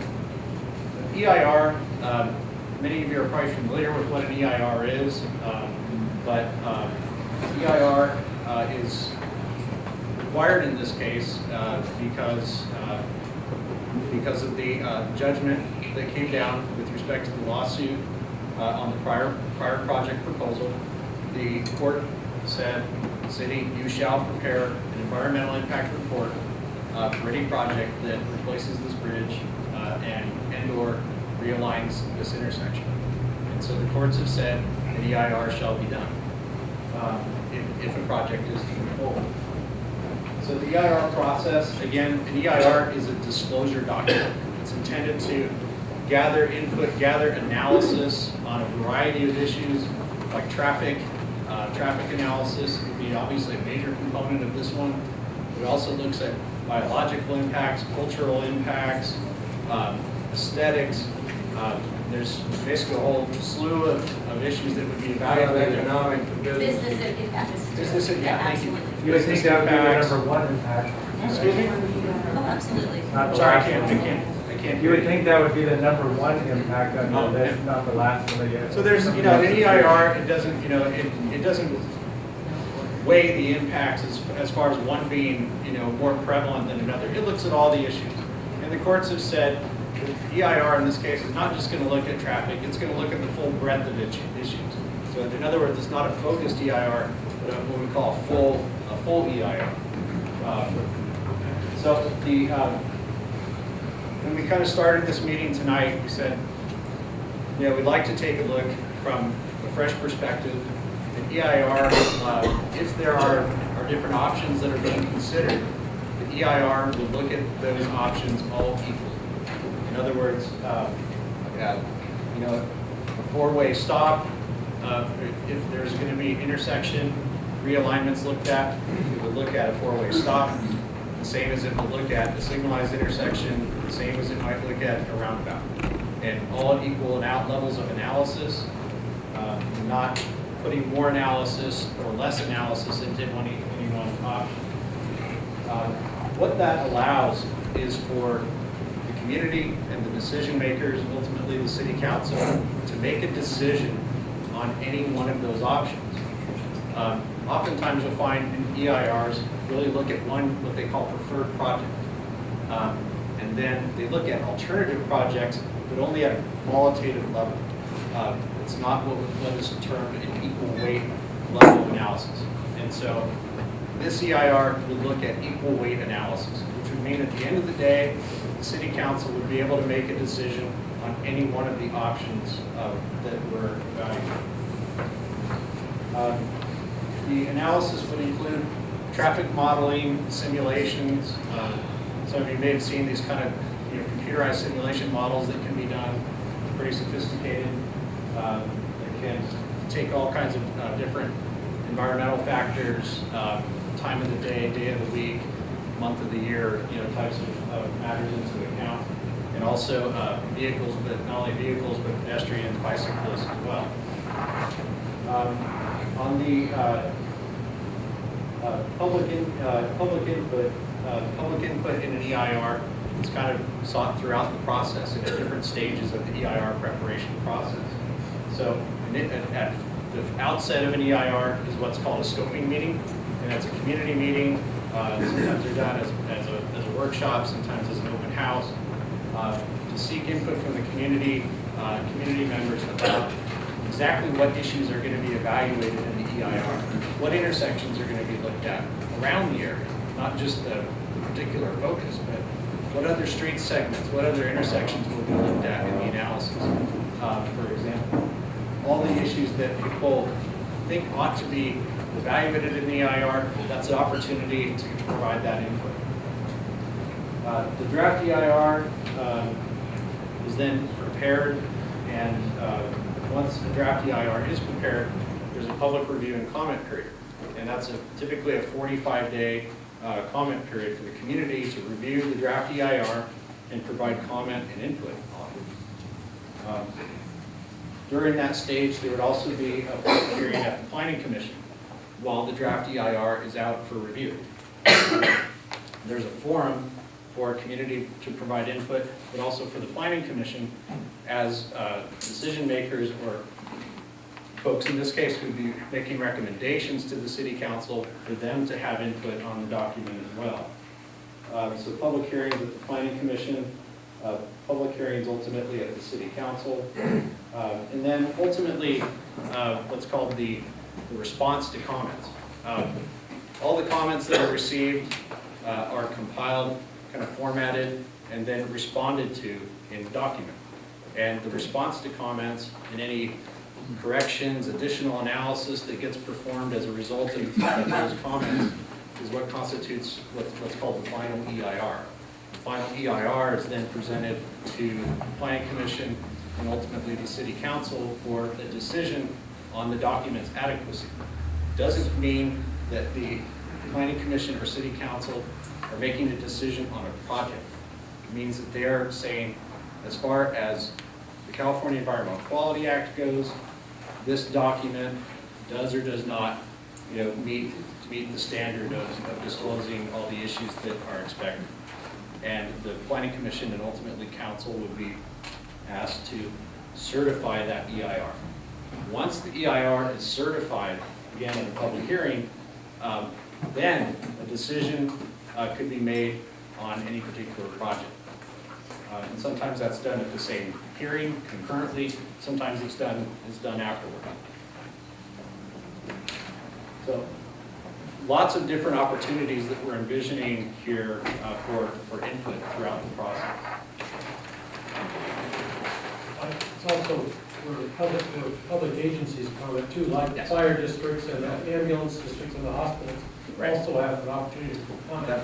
That's a very good point. Yeah, the EIR process involves going through what's called the state clearinghouse, which is where the document gets distributed and requests for comments made to all the various agencies. Like Fish and Game, for example, would be provided with the document and asked to provide feedback. Thank you. I kind of jumped into this already.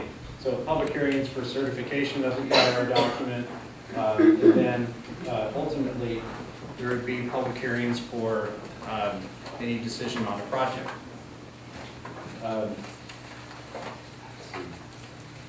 And I went over this briefly, public input opportunities, the design workshop that we discussed, the EIR process, public hearings, and there may be additional neighborhood chat discussions. There may be additional small group meetings or kind of working group meetings that might occur during the process too, where input's being sought kind of throughout the process. And I think there's been some good ideas and suggestions on how some of that might occur. And that's the kind of feedback that we really like to get. Is kind of how to best engage with the community about some of these ideas and concepts. Maybe before, from what I I just explain in terms of EIR process, opportunities for public input? Are there questions about that before we touch on the project funding? Yes? Yeah, I would really, we've been through this before on other issues. This is something that is backseat. To begin with, we have some public decisions, citizen committee formed to discuss anything about the project, not even going to the EIR. We've already went through CEQA, we fought a lawsuit, we had to raise money from the citizens of our community to fight this. We won on all counts, and that's why you're talking EIR. If we hadn't sued the city of Placerville, this would be under construction. So we don't even go there. We talk first, okay? On citizens talk first. This EIR is backseat. It doesn't happen yet. Right, and that's why I wanted to emphasize options. Number one is design, and a workshop with the community to discuss options. Number two, if it gets to that stage, and I know that Cleve prefaced it with this, if it gets to that stage, then you start talking about EIR. I just don't want the public to be misinformed that we're going to have these little chat things and get anything accomplished when the EIR is happening. That's going to be minimal. No, that's to that point, and it's a very good point to raise actually. With anytime you're working on an environmental impact report, it's very important both for those preparing the EIR, quite frankly, and for budgetary reasons and cost management for an EIR process, is to make sure that you're going, if you're going to do a project that requires an EIR, is to go into that EIR process with a solid, what I call project description. What project is that EIR analyzing, or projects? The aesthetics, that's going to cost $25,000. For an example, having a good project understanding or project description is absolutely critical. Yeah. Yes? Yeah, but, what if the community doesn't want the project? It seems like I get the feeling, a horrible feeling, that there's some sort of deadline, and there's a done deal, and there's a process you want to take us through, without the process of inviting everybody who might be impacted on whether or not there should be a project, spend any money on EIRs or design things, when if the community's saying no roundabout, no project, no widening Clay Street Bridge, but hey, we want railings, hey, we want to get rid of the flower pot that makes it so we can't see, hey, we need a few adjustments over at CNH so that people don't do a California roll. Those are the things that we feel, those are the meetings we like to have, not a meeting where we're being lulled into a project and you're spending money on EIR studies and whatnot. You're spending precious money. Yeah, well, that's a very good point. And that's what tonight is all about. Yeah, and that's really what you're taking from us.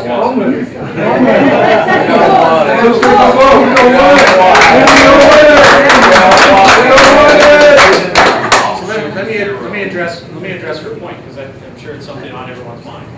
And that is, at the outset here, there's been, I think, kind of a presumption, if you will, that there is a project at all. And all of this outline absolutely does, as Cleve stated earlier, does go under the premise that there is a project, a bridge replacement project at least. If there's no bridge replacement project, none of this happens. It's a whole different discussion, absolutely. For anything to proceed, simply put, it requires council direction to staff. We are not going to be proceeding with project design and getting, hiring consultants to do design work on ideas and options and embarking on the EIR process without council authorization to do that. Simply put. Yes? I wonder if there's anybody here with the city that could say how much it has cost us. I see all these drawings and things. How much does it cost us to get to this point to ask the community if we have a problem? And it seems cart before the horse. Maybe if we had this community chat, I'd like to know how much money we would have saved if, I can't draw pictures like that. So what did we spend to get to this point? Sure, no, and then, yeah, and that's something we'd have to jot down, I don't know off the top of my head. There has been, we have had some consultant time to prepare some. What's a ballpark to hire somebody to do this stuff? I couldn't tell you off the top of my head right now, but it's a fairly minimal amount. So, right, yeah. I believe that probably back when we first started this about 8 years ago, Quincy brought in different, and I believe they were engineered designs of Play Street as it is, the four-way coming through the parking lot. Am I correct? We've never seen those at a meeting like this. I mean, with an engineering design, it's already been done. Okay.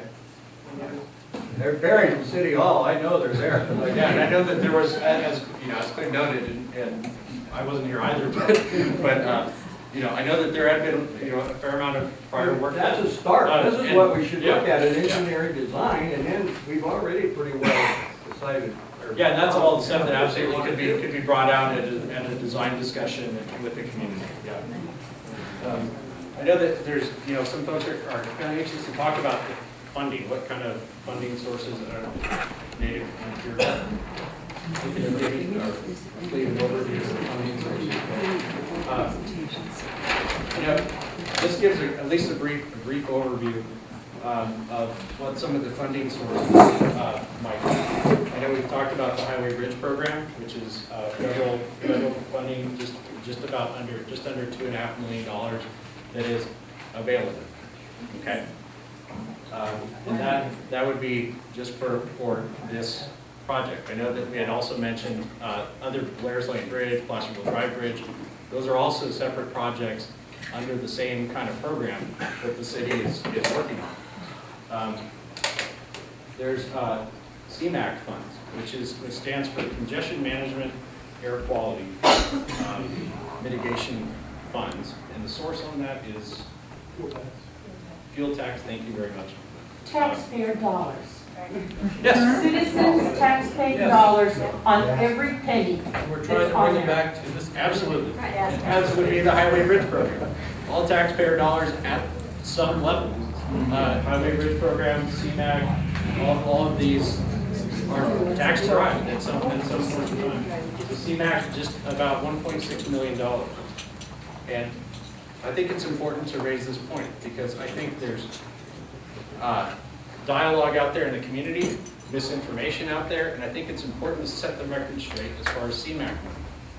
CMAQ funds can be utilized only for the construction of a roundabout. So that's important, I think, to note. There you go.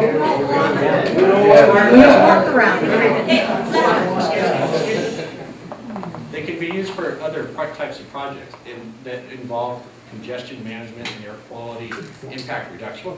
So things like sidewalk projects, they can be used for that.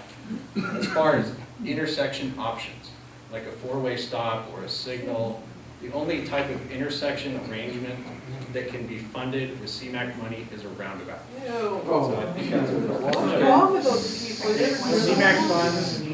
the CMAQ funds can be used in the preparation of environmental documents like an EIR, irrespective of whether the roundabout is ultimately approved and gone forward with or not. If a roundabout were to be an option that's looked at in the EIR, CMAQ funds can be used to pay for that EIR process, which is not an inexpensive process in and of itself. If the decision at the end of the day is to say no roundabout, the CMAQ funding stops there. That's it. The remainder of those funds go back into a pool of CMAQ funds that are available to a number of jurisdictions and projects, and those jurisdictions compete for those dollars. So I think it's important to note that up front. RSTP, which is Regional Surface Transportation Projects, is about $400,000 that would be available. And then TIM fees, or traffic impact mitigation fees, I know were noted earlier about the Cottonwood Estates project. It's actually $68,000 and change, I think. So it's about $70,000 that's already been paid to the city by that project development. The total of all those funds, just about $4.5 million that are options that can be looked at for funding sources. Yes. And how long a time would it take for construction? 2 years? Looking at a single construction season for this project. So, spring, 8 to 9 months. Yeah. How about the economic impact that you're doing? What about the? That's part of the, That's something that could be looked at during the EIR process. Yes, back in the back, purple. You answered one of my questions. How do we pay for the EIR? Where's the funding come from if it's decided against? And it sounds like that's covered no matter what the findings are of the EIR. Right. We've talked a number of times about bringing dollars back into this community. The consulting firms for the EIR and the construction firms, construction contractors for any improvements or adjustments, are those all local folks, or are we hiring out of Sacramento County? That would need to be determined at the time that a request was made of the city council to approve an EIR consulting contract and for construction, of course. So Do we have those people available here? Construction would be a ways out. Certainly, there's a public bid process to go through, and that really determines, quite frankly, what contractors will be working on the project because of state laws regarding bidding requirements. The Western Placerville Interchange project is being done by Beer Camp. So just to give you an example, so. Yeah.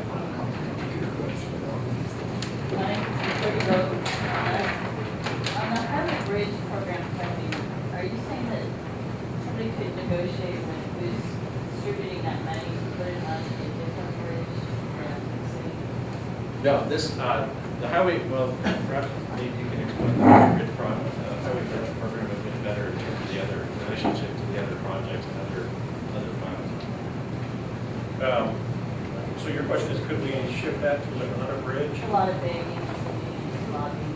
Well, each bridge stands on its own eligibility merits. And you identify the bridge based on the Caltrans inspections.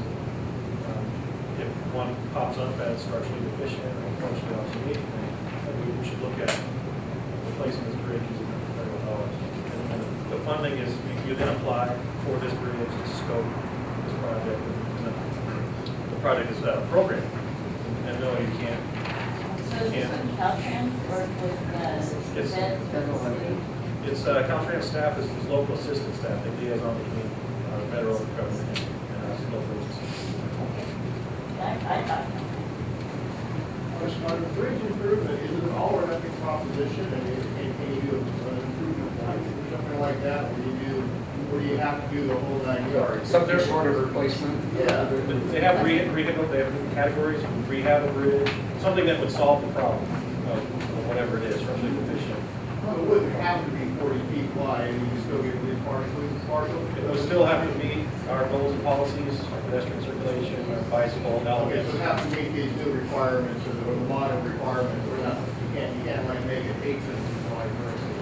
You could present design exceptions if it were, the local policies that you wanted nice little lanes. I'm not saying we're going to do that. I'll let the price, I would recommend. Bike lanes are necessary. Bike lanes are necessary. There are requirements you have to meet to get this funding. You have to meet engineering standards, hydraulic capacity, structural, geometric. To my mind, the way I see it, in the funding there, if it's not a roundabout, that there's insufficient funds to do the project period. Correct. For the intersection improvements, we'd have to It's search. got to be a roundabout or nothing. Otherwise, We'd have to search for. otherwise you got to get money from somewhere else. If the intersection were to be realigned.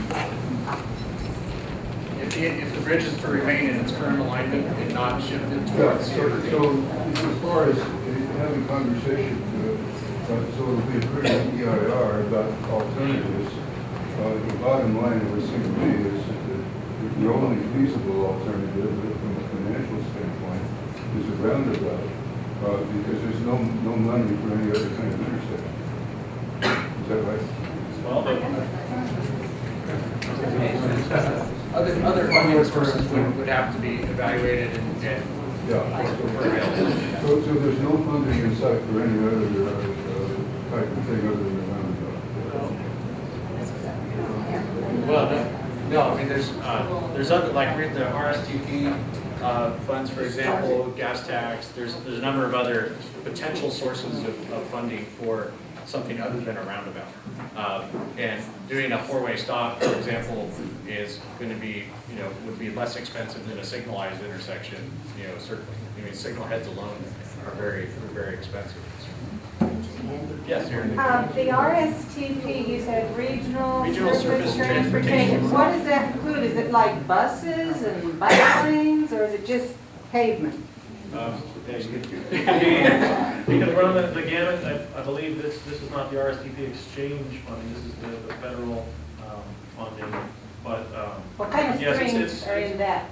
Strings, well, yeah, federal requirements, but eligibility, everything from bike paths, sidewalks, bike lanes. But are they required, is my question, can it be used for this intersection without the required bells and whistles? Is it money with They're federal funds, and strings? federal funds come with federal strings. Simply put. Yeah. Okay. Yes. Mike, if the principal purpose of this project is once again for economic development, is there any money that you could instead put into increasing parking space downtown, which desperately needs that parking space? Or paving? Do you get any federal money for that? Well, I will say, not economic development, but the bridge program will pay to mitigate lost parking, so whatever spaces that are lost with the bridge program and the realignment project. Okay, mitigate, but Through a purchase of a lot, development of a parking lot elsewhere, and one of the things that we talked about is expanding, Main Street east and providing more parking and facilities on that. if I understand you, when you say mitigate, it means you're gonna lose some parking, so you have to replace it with some parking, right? Right. But how about spending money to dramatically increase parking so that we could have downtown businesses start to thrive? Yeah, that would be a different project, and one that we'd have to look at different funding sources for. Okay. Yeah. And back to the CMAQ issue, one of the things that we've done in the past is work with the county. If they have a CMAQ eligible project, we can back a swap, and if we have these CMAQ funds available, we'll let them go and return them to us, or whatever. But yeah. I can't hear you back here, but are you saying one of the advantages of this is that you work with the county to get some county funding from them? No, what I'm saying is that the restriction on the CMAQ funding for the roundabout intersection, one of the things we can do if the roundabout is not an preferred alternative is discuss with the county a swap for our CMAQ dollars for something that's more flexible. They have projects that are CMAQ eligible. Oh, I like that. We're tying them up here. So, let's do two quick questions on funding, then I want to get to next steps, and we're getting close to 8. So, yes, right here, and then, Evan. A question about traffic impact mitigation fees. There's $70,000 there. Yes. Those were collected because when the Cottonwood development was developed and the legal documents were approved after the public hearings, it was decided that the bridge had to be improved and widened in order for the subdivision to subsequently be built. Then those impact fees were collected. If there was a decision for no project whatsoever, this is not making sense to me, because I'm assuming a legal document that says you can go forward and build a subdivision if you do X, Y, and Z improvements. You can't say after the fact, oh, never mind, we don't like that. Right.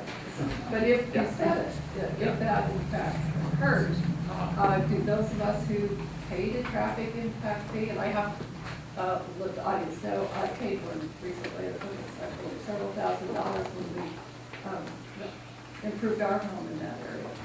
Are you going to write us a check, or is the write me a check for $1,000? The traffic impact fees for this were very specific to Cottonwood Estates for a specific purpose. I think it's clear tonight that we need to provide some more detailed information about what exactly was that requirement for Cottonwood Estates.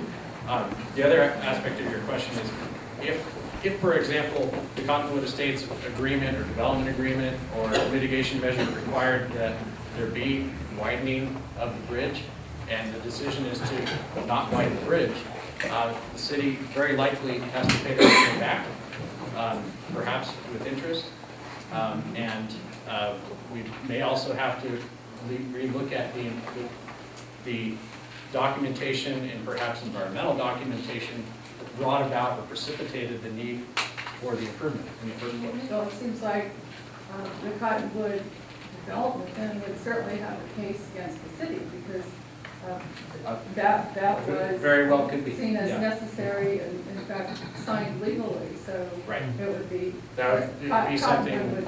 Right, that would be something that the city would have to seriously assess, and certainly that the city council would have to take into their accounting as to how to proceed. Yeah.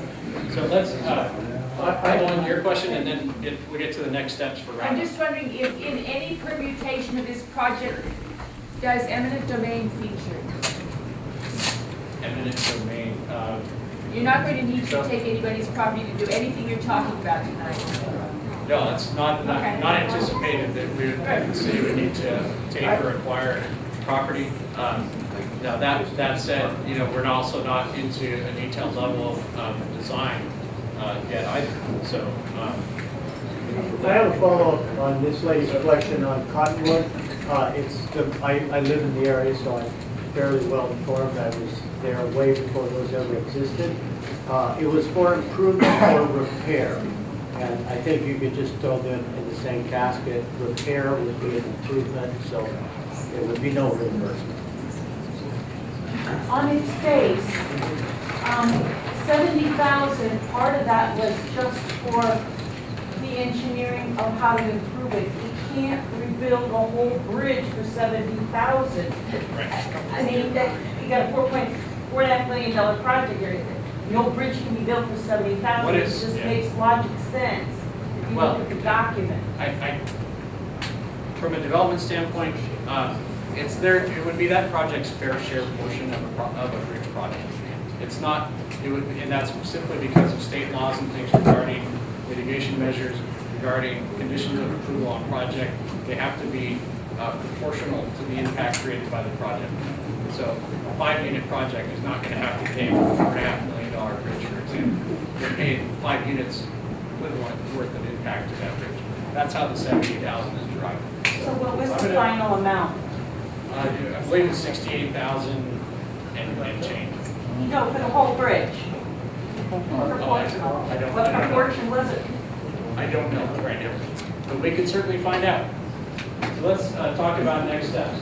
So the next steps, I think first and foremost is city council direction to staff on what happens next. As I noted earlier, if there were going to be any consultant agreements for design or consultant agreements for embarking on an EIR, it would require city council direction and consent for staff to do that. So that is what is coming in here with the premise that there is a project to begin with. That would be the next step for council, would be to authorize that kind of work to begin, to have the community design workshop, for example. Did that say, I can't read that, is that June 2013? Yeah. And this is May. So next month they're going to be It's April 30th. Today's April 30th. We're talking about. Yeah, a month and a day.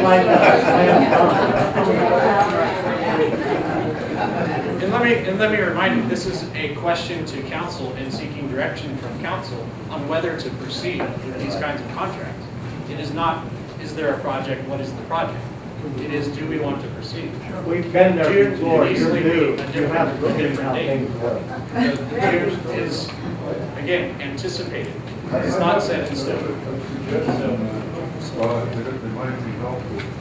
We didn't get around tonight to talking about alternatives to the roundabout. We didn't discuss in any significant way the stop sign intersection that's proposed for the roundabout. I would really appreciate if we could have before the city council gets any further on the project, that we have a discussion about we can get some input on options and ideas. And to do a design workshop first before we, yeah, maybe we do design workshop first. It would be nice, since we're talking about the problems, if we had something, all of us, that we could look at regarding the standards that we're using for the designation of A, B, C, D, and F, and also you gave us a AM and PM breakdown, and I would like to know how long those are, because if you're talking about the people going to work at the hospital, and then the kids getting out of school at Sierra. That's How are those that's a terms real defined? short Yeah. period of time. How is level of service defined? What are they into? And I would like to see exactly Sure, yeah. what how you're making the grade. Exactly. So I don't know, Lee or Wendy, if you wanted to have any kind of concluding comments that you wanted to weigh in with here. I have a question for the community, if I might. Okay. Interesting thought was point out, maybe, how would you feel about as the next step, we do a design workshop before we get to city council authorization to proceed with council agreements and EIRs? What if we have another open workshop like this with the, perhaps set up with stations, with the some of the diagrams that we have, you know, and talk about, you know, all of these ideas that came out. How would you feel about that? Minor roundabout. I do have one question about that. If we do decide to proceed, keeping the roundabout in as an option would pay for our EIR, and then we could go away with it. I mean, that, I think that needs part of it. Any way you can get the money, just don't build the damn thing. Well, we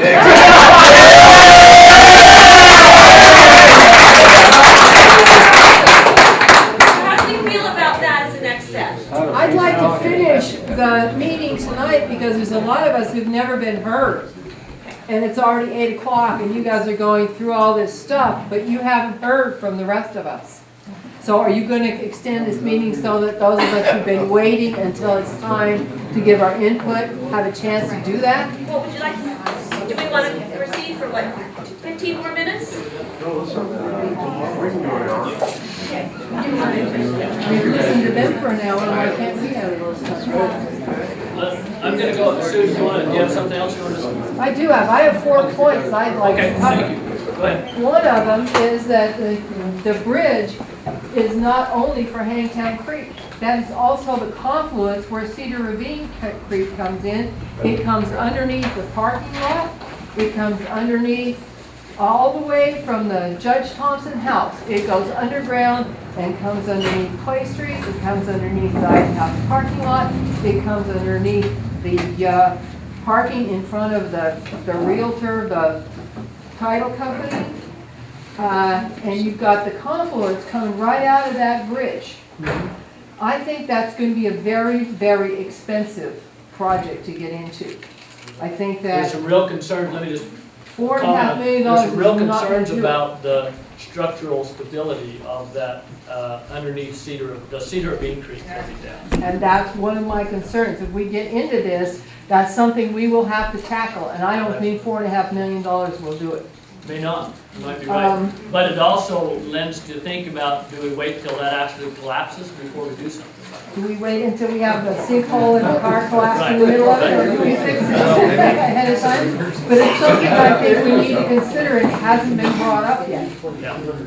Another thing is that roundabouts are for traffic, they move traffic, they don't contribute to a walkable city. One of the things we talked about at the last one of these conflagrations where we had the city council and the development committee and the planning committee was one of the key things that we put out there was we wanted a walkable city. If we want a walkable city, we got to remember that no one spends money if they're just riding through a roundabout. we need to provide them a place to park their car, get out, walk, and spend their money, especially for a city that gets over half its money from sales. The bridge appears to date from about 1936. There's an article in the Mountain Democrat talking about the bridge being constructed. It may date to the historic CCC people building that bridge. So if we do anything with it, it's going to require that we go through the State Historic Preservation Office and go through the archaeological report. Those are not cheap, and we would have to get their approval for whatever we do. I think there's a lot higher projects with a much higher priority than this one. I think fixing our infrastructure is a whole lot higher priority, and because we do not have, really, I don't think that financing is enough to do this project.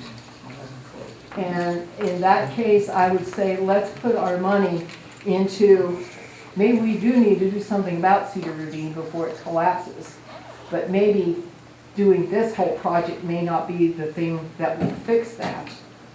And we've got a lot of infrastructure problems with water, sewer, and streets that maybe we need to address instead. Okay. I may not be a very good vote counter, but I get the idea that this project is not a very popular one. On the other hand, economic development, people would love to see more parking. I mentioned to a couple of council members in February that I know of several property owners on Reservoir Road that are willing to give the city property free and clear in exchange for building a parking lot, which geographically would be as large as the one you've got on the other side of Main Street. And then you get access from Pacific Street and go right back there. And I found excavators who've got places to put the deposits. That wouldn't be controversial. It would allow you to get federal money. You know, okay, it may not be a roundabout, but you could get money, grant money, to build something that people really need in this town and have no doubts about wanting. Just You'll have to come up with the money for the parking, to build it, but good idea. Land's free. I also agree really that, I mean, it's so obvious that the majority of 75–80%, as it's always been, really does not want to be part of the project. But I also agree with Wendy that we do need another type workshop. But this isn't what I consider a workshop. This is just a meeting for everybody to talk. We need drawings. We need some tables out. We need to have people that are really interested. And then the most important thing is we need staff to listen to the people, not for us to listen to the staff. That's what we're doing tonight. Kathy. Well, I know there's a lot of people in this room that have an opinion. I don't have an opinion.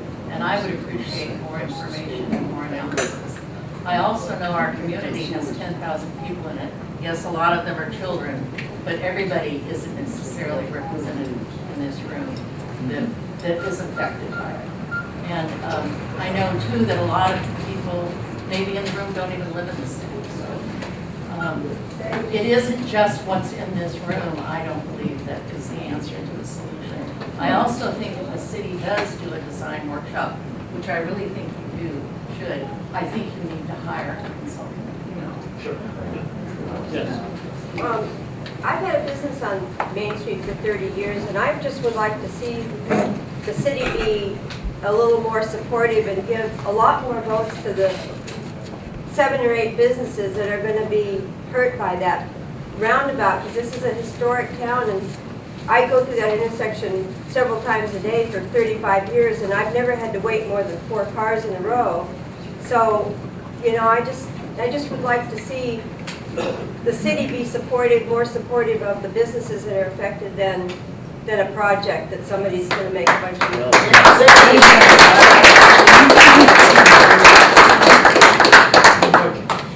Judy's my neighbor, so I have to back her away. What's the question?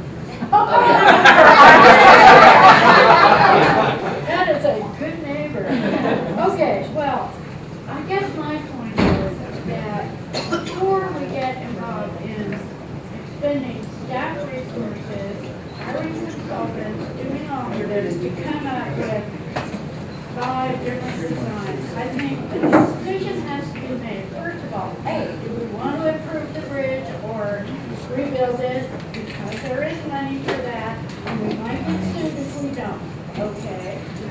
B, do we want to realign Clay Street and meet up with Cedar Ravine? Because you have to make those two decisions together, because you gotta put the bridge either straight or crooked, okay? And then the next thing you need to decide is what are you gonna do with respect to the Clay and Main intersection? Personally, the best idea I've heard is put a right turn only sign and let the people who wanna go the other way exit on Mosquito, okay? And then they can get on the freeway and go from there. But I personally have grave objections to the idea of the realignment, because I think it is very destructive of a central part of town. I know the farmers may have been supportive as far as the farmers market goes, but I do think there's a problem with all the people walking their dogs through the farmers market. I don't know whether county health has weighed in or not, but they used to weigh in on us when we tried to sell hot dogs on Main Street. So that's something else to look at. And I don't want a city parking lot in my neighborhood, which is where you propose to put it in order to make up for some of those missing parking places. And The actually, one up Lotus? Is that Yeah, right? Okay. actually, that would be in my front yard. First of all, hardly anybody would use it, it's too far away to walk. I mean, people look for a parking place, you know, if it's 2 doors down, and you're not there, park there. Oh, actually, I was here at a meeting, I guess a year and a half ago, and they specifically said they would not consider putting parking, that they would consider not putting parking spaces on Locust. They would keep it south of the freeway. And the parking lots that you're talking about on Locust would be north of the freeway. No, the one we're looking at is south of the freeway. No, it's not. Yes, it is. Next to it. There's the old Stansel store, which is the bridge. What we're looking at is on the Stansel lot. That's where we're looking at. Which is south of the freeway. There's a building there, and it's called it's a Toyota repair place. That's what we're looking at for the parking. It's not on the north side. We own some property there, but we would probably have to buy some more.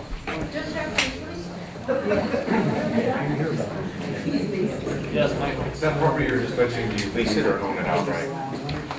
That we currently have, we own. But also. You mean to create a parking lot? Some of the old right-of-way areas. We own it outright. Well, some of it we own outright, some of it's being relinquished to us, maybe still in the process. Right.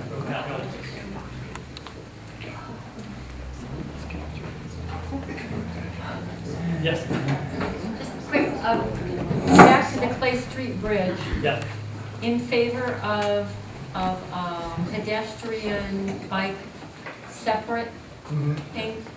Would the $70,000, give or take, that you have from Cottonwood, would you look into the fine print and see whether that might qualify to help with some of that?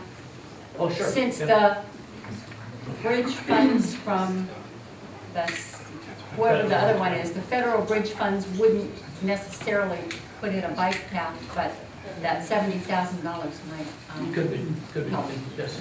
Based on what I've heard this evening, it seems to me that you can make a lot of friends if you simply took some of this money and fixed the streets in Placerville, and forgot about this bridge and all this other Mickey Mouse stuff. I would love to if I could. I agree 100%. I hate the fact that we all spend money for this, and I can't find money to repair our streets. There's not money out there for it. But I agree with you 100%. If I could, I would love to use this money to repair streets. It can't be done. Yes. I heard, I'm going to mispronounce his name, Kankanen from St. Paul? Was Joe from Congress? Could be, yeah. Yeah. Is that close enough? Close Yeah. enough. Anyway, I heard him make a statement at the Board of Supervisors, and I know he was on the opposite side of the fence from me, but what he said was still valid. He said, in desperate times, such as we are now economically, desperate decisions are made. And this is all that's been going through my head here is we're trying to do something because we can't afford to do what we really need to do, so we're grabbing for this federal money to do something for jobs, because I don't really see, number one, a major problem here, and number two, community support for it, but there is funding. That is the one that is certain. Well, and I'll tell you, it's not the favorite part of my business, but part of what I do is I look for funding for projects that are out there. Unfortunately, it's backwards. The process is backwards. The federal government should say, what are your needs? Here's the money for it. But they don't do it that way. They tell you, here's the money and you can use it only for this. And I agree with you 100%. I don't like that, But but at some point it's the world that I live in. So, At some point in the past, somebody applied for federal funding to do this sort of thing. Otherwise, we wouldn't have got it in the first place. They don't Right. come down and say, oh, we think you need a roundabout, here's some money. No, absolutely. Somebody That's what I'm applied saying. Yeah, for it, and that's why we saw got that there it. was money for that bridge and we applied for it. Absolutely. Yes. And because we applied for it, I mean, I think that's what Wendy was talking about when she said, previous councils, we've made some decisions that maybe we need to reconsider. Because maybe there is not community support for what we originally applied for. Right. So fine, let's put our community support together and put it for things we actually agree as a community that we need to do. Because we have fought this thing for years, with the answer to a roundabout has been no. In every meeting I've been to about this, the answer has been no, we don't want it. We don't want the impacts, we don't want to do it. Well, I was, it would, to me, it would go a long way to healing to deny this, to do no project, and then take this off the table, and then have interaction for things that can be fixed that are real problems in that area.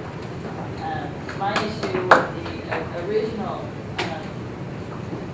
project, I mean, once you started EIR, you've already decided to do a project in the public, you know, you get to go to all these meetings, but to me, you don't need anything once you decide to move forward. We got pretty pictures. You know, you can do design workshops that show pretty pictures, but unless you have these studies that say things like, to really make it functional, you're going to have 2 lanes in the roundabout, which really won't work. This is actually from the traffic study is in there for one of the For the roundabout? For the roundabout. And so there's a lot of little details that aren't really being focused on when it comes to actual engineering, structural, and design. So I want to look at that. I'll look at that because I've never heard that we're putting in a two-lane roundabout. That's never been. right, but you have to know those details because if you're going to go and show pretty pictures to people, that may not be functional or it's functional maybe fortunately obsolete. But anyway, I asked if the public voted no on this project, if the city honored that. And it was really. You heard Mayor Matson speak. I'm not going to ask the other council members to say anything, but Mayor Matson said that if the public doesn't want this project, we're not going to do it. So, The roundabout. the roundabout. It's the roundabout, and not the bridge. Do people file a lawsuit? We're open to community input, absolutely. Nothing is a foregone conclusion. I would love, before we say no project, I would love for us to take the next step and at least have another design workshop and say, okay, what maybe improvements do you want here? Before we absolutely say absolutely nothing, we are closing the doors on all this funding. Because once we close those doors, this funding goes away. I don't think we're there yet. I think that we can come together and see what do we want here and where could that fit some of those fundings. And then we decide to give the rest of it back if you don't want it. But I don't think we're there yet to close the door on closed case. I will not vote for a roundabout if there's not community support. but I think there are other things we can do as a community that make sense. That's my position. Is there a time limit to decide before we have to give the money What back? is the timeline, please, on that? Well, there's some of the CMAQ funding, there's different pots of that CMAQ funding actually that we're taking, that we receive. And so there's different timelines for those. There's some of those that we're bumping up against. In fact, there's a certain amount of that CMAQ money that we're gonna have to return. But the response is if we're still moving forward with the project, we can reapply and we'll get it back. For the workshop plan? So, yes, Okay. that's something that it could be used for. That's our next step. I think that's, and just to wait on that real quick. I know people, it's getting a little late. But, you know, also keeping in mind that when the project was originally envisioned, you know, a few years back, and originally kind of went forward, it was really kind of, if we remember, 3 projects almost in one. You know, one is the bridge replacement, which is, there's a funding source for bridge replacement. Highway bridge program, for example, has, that fund can be used for improvements within approaches 200 feet from the bridge. Some of that fund can also be used to offset any parking loss. So that funding source can go a bit beyond just the bridge itself. The other is the intersection, and there's a funding source for a roundabout option of an intersection. So just these are the types of things to keep in mind with Wendy's question about, you know, what do we want here. These funding sources don't have to be looked at as just one project. It could be looked at as a subset of a project, for example. Okay, thank you. One final question. Okay. Or a statement, I guess. Is that I really feel that it's very important for the people here to know that there's not going to be an EIR for at least 6 months until we can thoroughly discuss this and figure out our options. Because if you try to slam that down our throat, which has happened, I've seen it happen over the last 3 years, it's going to turn a lot of people off, and we want to work together. If we can take some of that money to do something that we feel is appropriate, that's fine. But if you start an EIR, like you've already said, it's a change, it's just not going to work. And it's also going to put the pressure on the people like we're feeling like we're not being listened to. Right. And I think we talked about that, yeah, by doing that design workshop first, and that's going to take some time. That will allow us to really get to, you know, closer to what maybe our real options are. Right. I think people want sidewalk on the bridge, and they want a bicycle trail, and we could want some other things. And I don't know how much further, but there are some options for some of that money could be used. Great, thanks, Dave. Michael? When does the next water bill go out where you could use it for announcing upcoming meetings and or doing a survey for the different options? Leave it this week.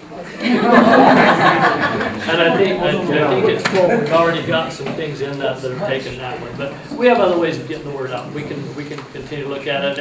And it may not be until the next one, which will be end of June, where we need to make that announcement. How will the members that came tonight find out about future meetings? I would encourage you to watch it on all of the information we're collecting tonight, including these charts, the data that we've got here, et cetera, is going to be up on our website as soon as we can get it up. And we will continue to do that. That's I think, the best way that we can announce it. But we'll try to get, you know, there'll be something in the newspaper. We'll have it on our website. We have a Facebook page that we announce things on. If you want to friend us on Facebook, I'm not a Facebook guy, but my secretary does that for me. Friend us on Facebook, and you'll get those announcements that way. So there's a number of things we'll try to do to continue to get the word out. But Where in the not in those public notices that I have to get my magnifying glass? I mean, no, can we have a real, like an article? An article. That's what we try to do. We try to stay good with the Mountain Democrats so that they'll do something. No pressure, Wendy. How about a banner across Main Street? Yeah. You know, I've tried to do that. It's hard to I'll get try to, to get, even for it's so us. busy, even for us, I'm Yeah. trying to get a slot in there so we can do one, and I always give We got credit it once. for We these haven't gotten it yet. Send an email request. Yeah. Bell tower's a possibility, yeah. Yeah, that's a good idea. Okay. Bell tower, yeah.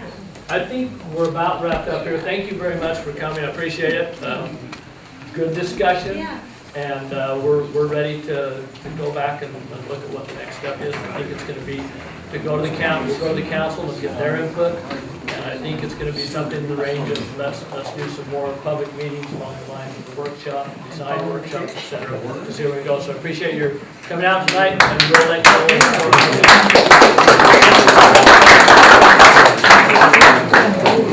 David,